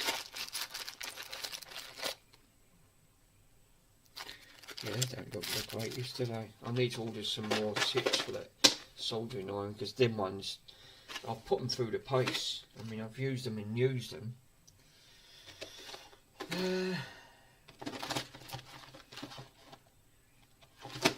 No, I might have to leave it for the time being and just order some more new super glue. I won't lose it. I'll put it back up there. The main thing is we've got the speakers in. But what I'm more worried about is all these residual wires. I need a little tiny cable tie just to bunch them up a little bit, because they're all going to be fucking floating around in there. Like,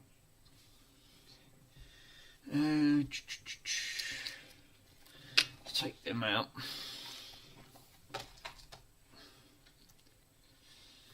Yes, cable tie. I am, my friend Phil. I'm going to grab one and put that in. But she is running. Yeah, right in front of me. I knew I had one. Because I've extended the cables, because with these they had like them type of bayonet connectors that you ended up just, you know, when you end up just like you just push them in and push them out. Well, I've ordered some from AliExpress, so what I do, I will come back to this, take these out, and I'll push the ones that's got the proper bayonet connectors straight in, so they snap in and snap out. So if I ever want to take this off, I won't have this issue, and I'll probably end up redoing this. So I mean, this is fine, this is absolutely fine from up this end, but not from the speaker end, because it's now all, you know, it's all connected to the speaker. So what I need to do is just cable tie some of these,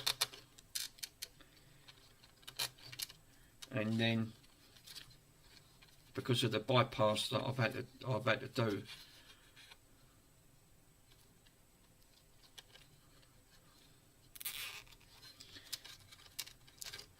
because I like these old radios, and it's such a shame, you know, thinking that, you know, I mean, some people would have bodged it, but then you would have damaged it and you would have caused more trouble on the board. At least this way, I've not took it from the battery, I've took it from the power side, which was the original side it should have come from anyway, because this would have been the output to go to the secondary part of the board. So looking at that, yeah, I'm definitely thinking it was a right move to take.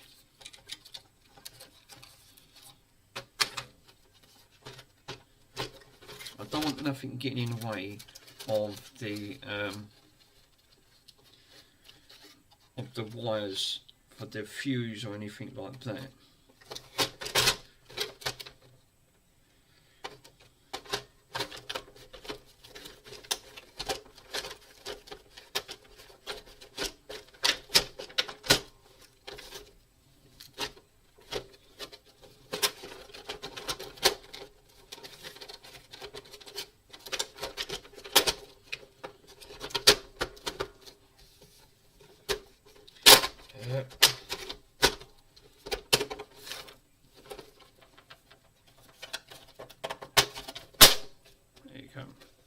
So what I've basically done, right, let me show you. I'll pull the camera up a little bit and you can see what I've done.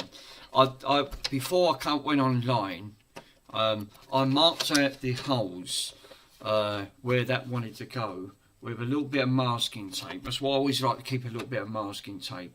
So basically, so I've got, like, you know, I've got the barrel jack in here. I need to blank this off anyway, but I can come back to that because I'm going to find a little bit of board and put a little bit of resin over the power supply, because now the new power supply is now going into that little tiny hole, and I didn't have to take anything else out. I mean, it looks so alright, it's not ideal, but it is. It does sort of like, oh, where is it? It goes there. So basically, it goes straight in and it connects perfect. So we haven't got any issues on that front because I've lined it all up. So you know, it looks like it's coming direct. So I don't like drilling into these, you know, corrugated sides of the plastics because it looks bloody horrible. at the end of the day. And I've managed to fit it to the board. So, you know, and it goes right in. It's quite snug. It's not going to come out on that front. So, I can't see it not seeing a problem.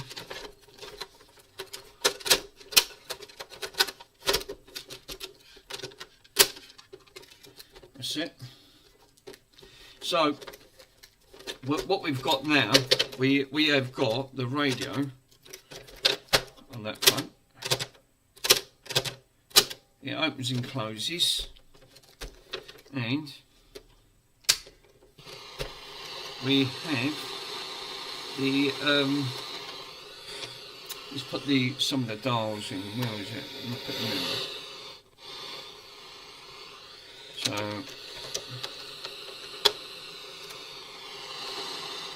if we got the stereo, that's in mono. I need it in stereo.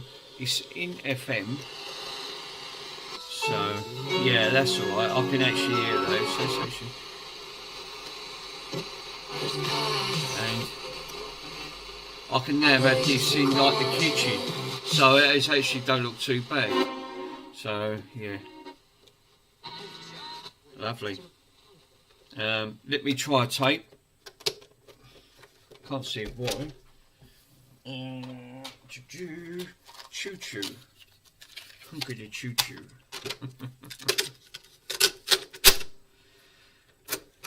We should have. Lovely.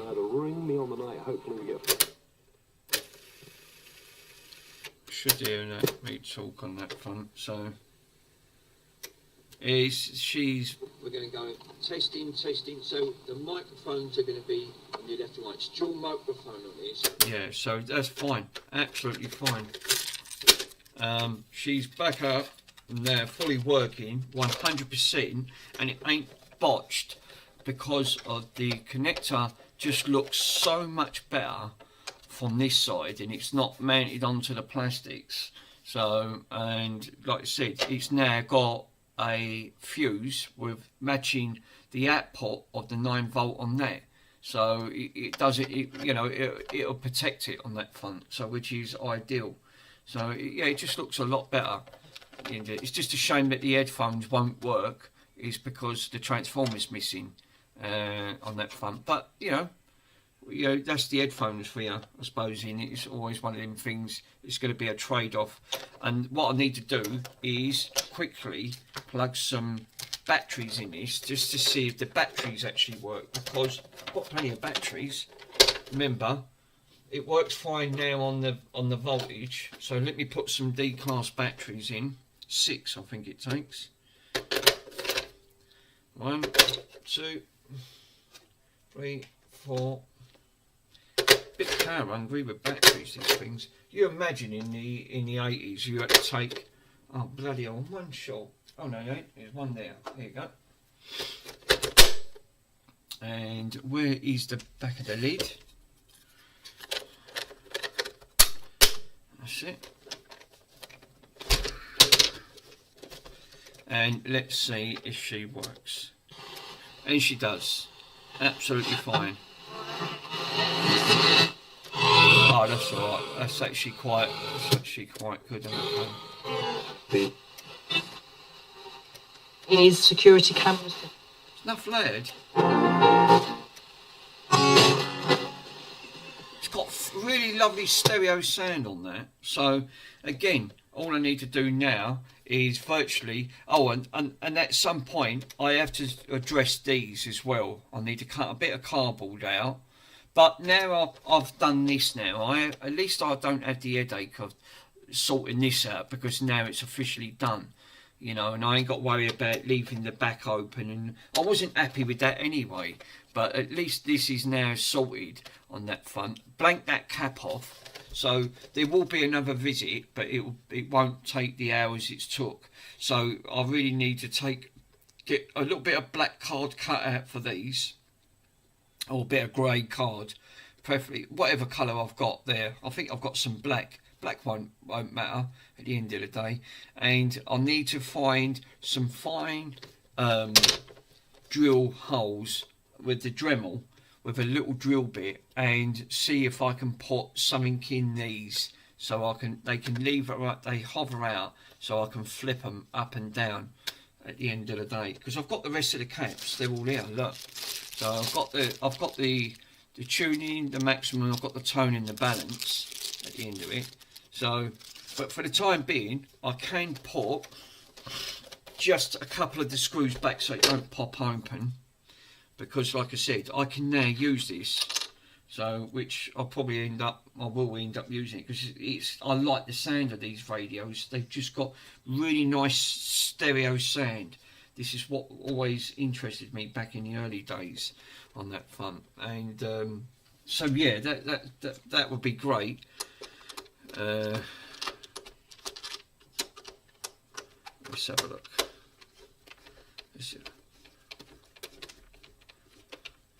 What I'll do, I'll put two back, just one top, one bottom, right, one corner to one corner. And the reasons why I do that is because then it won't, I've only got to take it out because I've got to do the other bits inside it. But it will just stop the casing like that, it will stop it from opening up. And I'll put the buttons back into that, but it does work both sides now, so, you know, which is fantastic. That's what I wanted. So at least I know that's working, and I can plug it in the power supply, and I can still use this. Yeah, perfect, absolutely spot on. So where's that little bag? I don't want to lose these parts.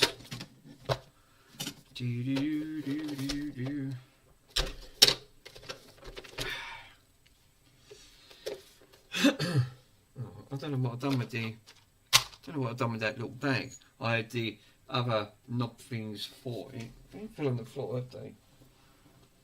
No. Let's have a quick look.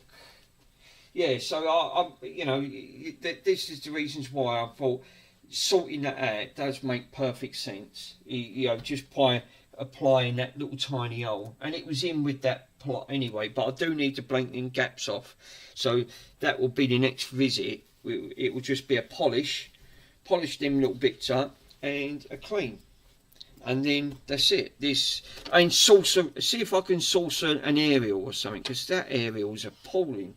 I don't know what the other aerial's like. No, that one ain't much better either. So I can't even pinch that one at the end of it. But I know, Bronson, I know. So yeah. So what do you reckon, guys? Thanks for joining. Have you tried the cassette? Cassette works lovely. It literally, yeah, look, I'll put the cassette in, I'll show you, look. The cassettes ain't great. I need to find my other cassettes at the end of the day. But I was going to retro brighten in keys, but I'm going to leave it, because I know what will happen. If I try and take them out, they're going to end up busting on these, because they are literally so fragile. So it's stereo. So let me fast forward, because I already replaced the belt on this. Thank you for bed fly. So and they're not the greatest, because the tape's losing its sort of like carbon on it. So, but it records and it plays the radio fine. I can record off the radio. So literally, and I need to sort it out. That's it. Let me turn that off. Yeah, but she works. Oh, look, fucking covers have come off it. That's how bad these tapes are. Literally, the tapes are delaminating, I think. They're all coming apart.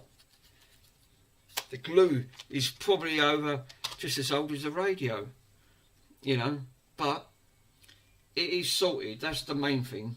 It is. I'm just so great that this old girl's breathing a bit of life again, and you know, and it's all properly done. But it shouldn't have took as long as it did. But because remember, I'm bypassing. When you're doing bypassing on that, you're trying to do a little bit reverse engineering on it. So it's going to, because you've got no schematics, you're not going to know where all this stuff goes. But these components I won't throw, because tomorrow I want to take this, because this is made out of metal and it's all like what's named on it. I want to see if there's a thermal fuse inside, like one of you said, to see if that is, because this transformer's dead anyway at the end of the day. I'll keep the component, I'll put that in a bag and label it sharp, you know, just in case if something ever comes up or another one comes in and it's working but it's got a busted port.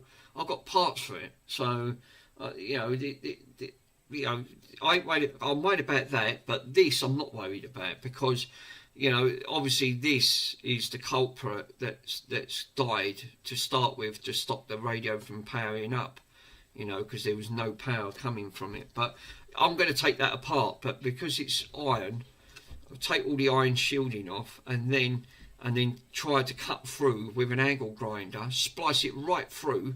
I'll put it in a vise, and then because I can do that down in the shed, right? I'll cut that clean in half, and then I'll show you guys the halfway through, and you'll see all the innards and the insides, and I'll see if there's anything inside it, because I'm curious what was going to make that, what was causing that problem to start, you know.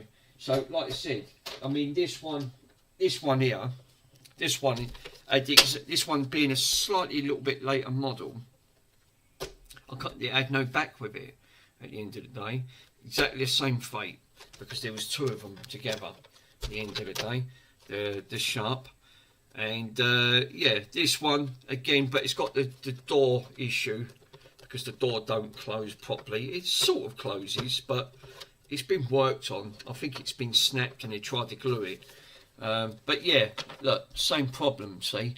They're trying to put these, glue the things on the side. It wasn't ideal. So now I know that I've put all that. I wouldn't have put it there. I would have moved it up and done exactly the same. And you know what I was saying about with the slider? Look, there's that slider. Look, this one's got the slider on it. But this is what I'm saying. You know, if you select that wrong, this is what causes the issue. And that one's, the slider's missing. And that's all that is. That just, you undo that so you don't accidentally, you know, put it into the, you know, the 110, you know, because like you said, you've got the 110 and the 240 at the end of it, because it tells you at the top of what you've selected. But what a stupid, dumb way of doing it like that. I mean, you know, they could have put it on the switch system. I mean, you know, what was Sharp thinking of? But again, this works lovely. This, again, no issues with this at the end of the day. You know, works beautiful, as it should. Straight in with the voltage. It's just that for the radio, you know,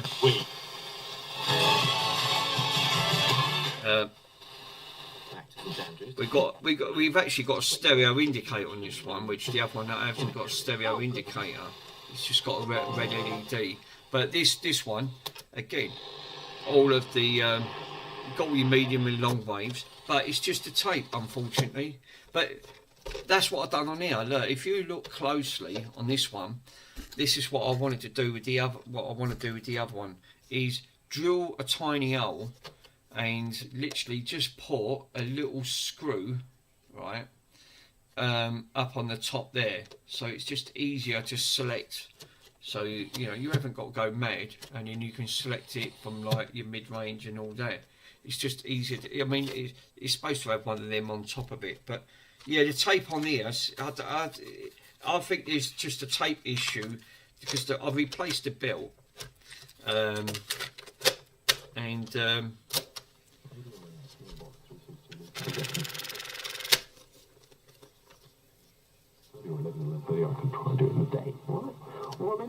so yeah, looking at yeah, see this one, I don't think it's sitting properly into the cassette. You have to push it right in, and then it sort of works. And these don't have auto stop feature at the end of it, but you can actually hear it wobble when it's wobbling its sound. We're going to go testing. So the microphones are going to be. Yeah, actually, this one's not. So it's stereo. So if I go. Yeah, it seems to be. The only best way to know is put it on low do a little bit of pick a channel and then do a little bit of recording. So let's just find something. I've got to be careful because of copyright. Right, let's press that one and that one and do a little bit of recording and turn it down. Right, I want to see if this one actually comes up alright, because it'll still record when you turn the volume down, and see what it plays back and see if anything comes up. If anything, it should be enough. Right, good. Let's see if it comes up anything.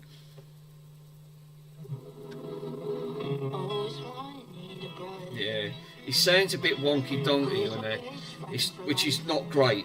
It's recorded, but you can actually hear it on the front. Stop. Yeah.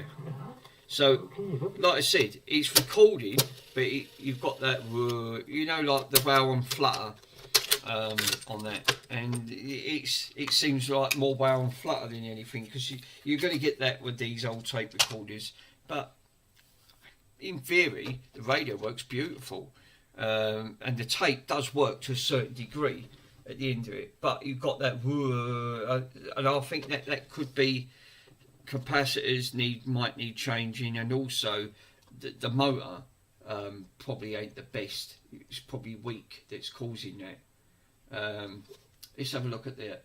Have you could try this set? Yeah, it should be on the shims. So yeah, I'm thinking on that one. So I have got two working, one fully working properly now. So which is great, because to get these fully working on these, they are really, I mean, this being an earlier model, this is a 4343 and that is a 4848. So there was all different makes and models. Have you noticed that some had black and the later ones had the blue? But you know, it's all down to personal preference. But at least with this is now, I mean, comparing this was going to end up in a landfill or just slung in a bin and just crushed, and then that's it. I mean, there can't be many of these left now, because these were sold worldwide, and most of the ones on eBay, like I said, are not fully working. They're just not. They've got major issues. 9 out of 10, they're dead. And they even say they're dead. The power supply's dead.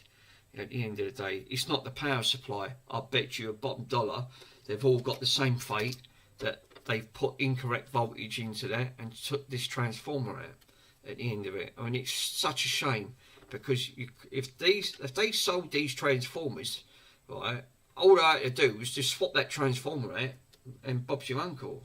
I would have had a working fully machine. I wouldn't have had to do what I had to do now, you know, for the sake of it, because you've only got to test it, and there's literally everything, even from the input, it's just millivolts. Millivolts is nothing. It's just no power into it whatsoever. So at least that way I can have that one there in the kitchen, and I can have a little bit of, when I do some cleaning up in the kitchen, I've got something to listen to. That's why I was, you know, all I've done was just shoved it on the power bench over there, and I thought, you know, hey, have a look. I had it plunked over there, and I had it where all my other items is, and it was just on display, and I just didn't get round to doing it, because I thought, you know, I'm not being funny. Oh, hold up. Yeah, but I forgot, because the camera's upside down, isn't it? Yeah, of course it is. So yeah, you know, where it's just sitting in the corner, I can't flip the camera because it's a webcam. So yeah, I think that's why I just left it on display. I thought it just looks great at the end of the day. So, but it's a shame about them components, but you know, it's a small price, and we've got there in the end. You know, or you know, it's a journey. Put it that way. It was definitely a journey. But at least I know now it runs and drives fine, and I don't have any issues, and it has got a fuse protecting it from that degree. So at least I'm not going to ignore that there's no protection on that front. I'm just glad it's just got the glass fuse, put one back in it at the end of it. But I thought it was that was causing it, because like I said, I've got nothing on these things. But yeah, I'm more surprised than anything. But I'm just glad in a way that it's, you know, I'm going to come back to it. There'll be a fourth part, but the fourth part will be just tidying them gaps up now. I've done the major work, because yesterday I just wanted to see what was causing it, and it ended up being that bloody barrel jack connector was dodgy as hell, which I wasn't happy with when I put it on. So I thought, no, I'm gonna see if I can find a much better one and put it in properly and make it look stock as I can get it. So what I need to do, I've got resin behind me. It's not a problem. I've even got some silicone. I've probably even I've got hot glue. It's all right, but it goes brittle and it comes off after time. So I don't like hot glue on that front. So I'll probably would mix a little bit of resin up, just stick a little bit of resin over it, and in that way, once that takes 24 hours, that sets, that ain't coming off. You know, you'll end up busting off the plastics for that to come off. But yeah, thanks guys for joining. At least that way, it's you know, you've seen it's now fully working properly at the end of the day, and you wouldn't think it was just these little capacitors and diodes were stopping it from powering up. It was creating a short, you know, at the end of it. So just taking them, these section out, 4 of each, you know, and then it was fine, absolutely fine. So yeah, what I'm going to say is you know, there'll be probably another stream tomorrow, on that front. So I thought, let me go through the Logitech. No, I don't want the Logitech. Let me go to the Creative, and I'm going to put a 10-second camera down on that front, and then I'm going to say to you guys, I'll catch you all tomorrow. So thanks for joining, and enjoy the rest of your evening, and then we can go from there, guys. Thanks very much. See you later. I'll catch you all tomorrow. So thanks for joining, and enjoy the rest of your evening, and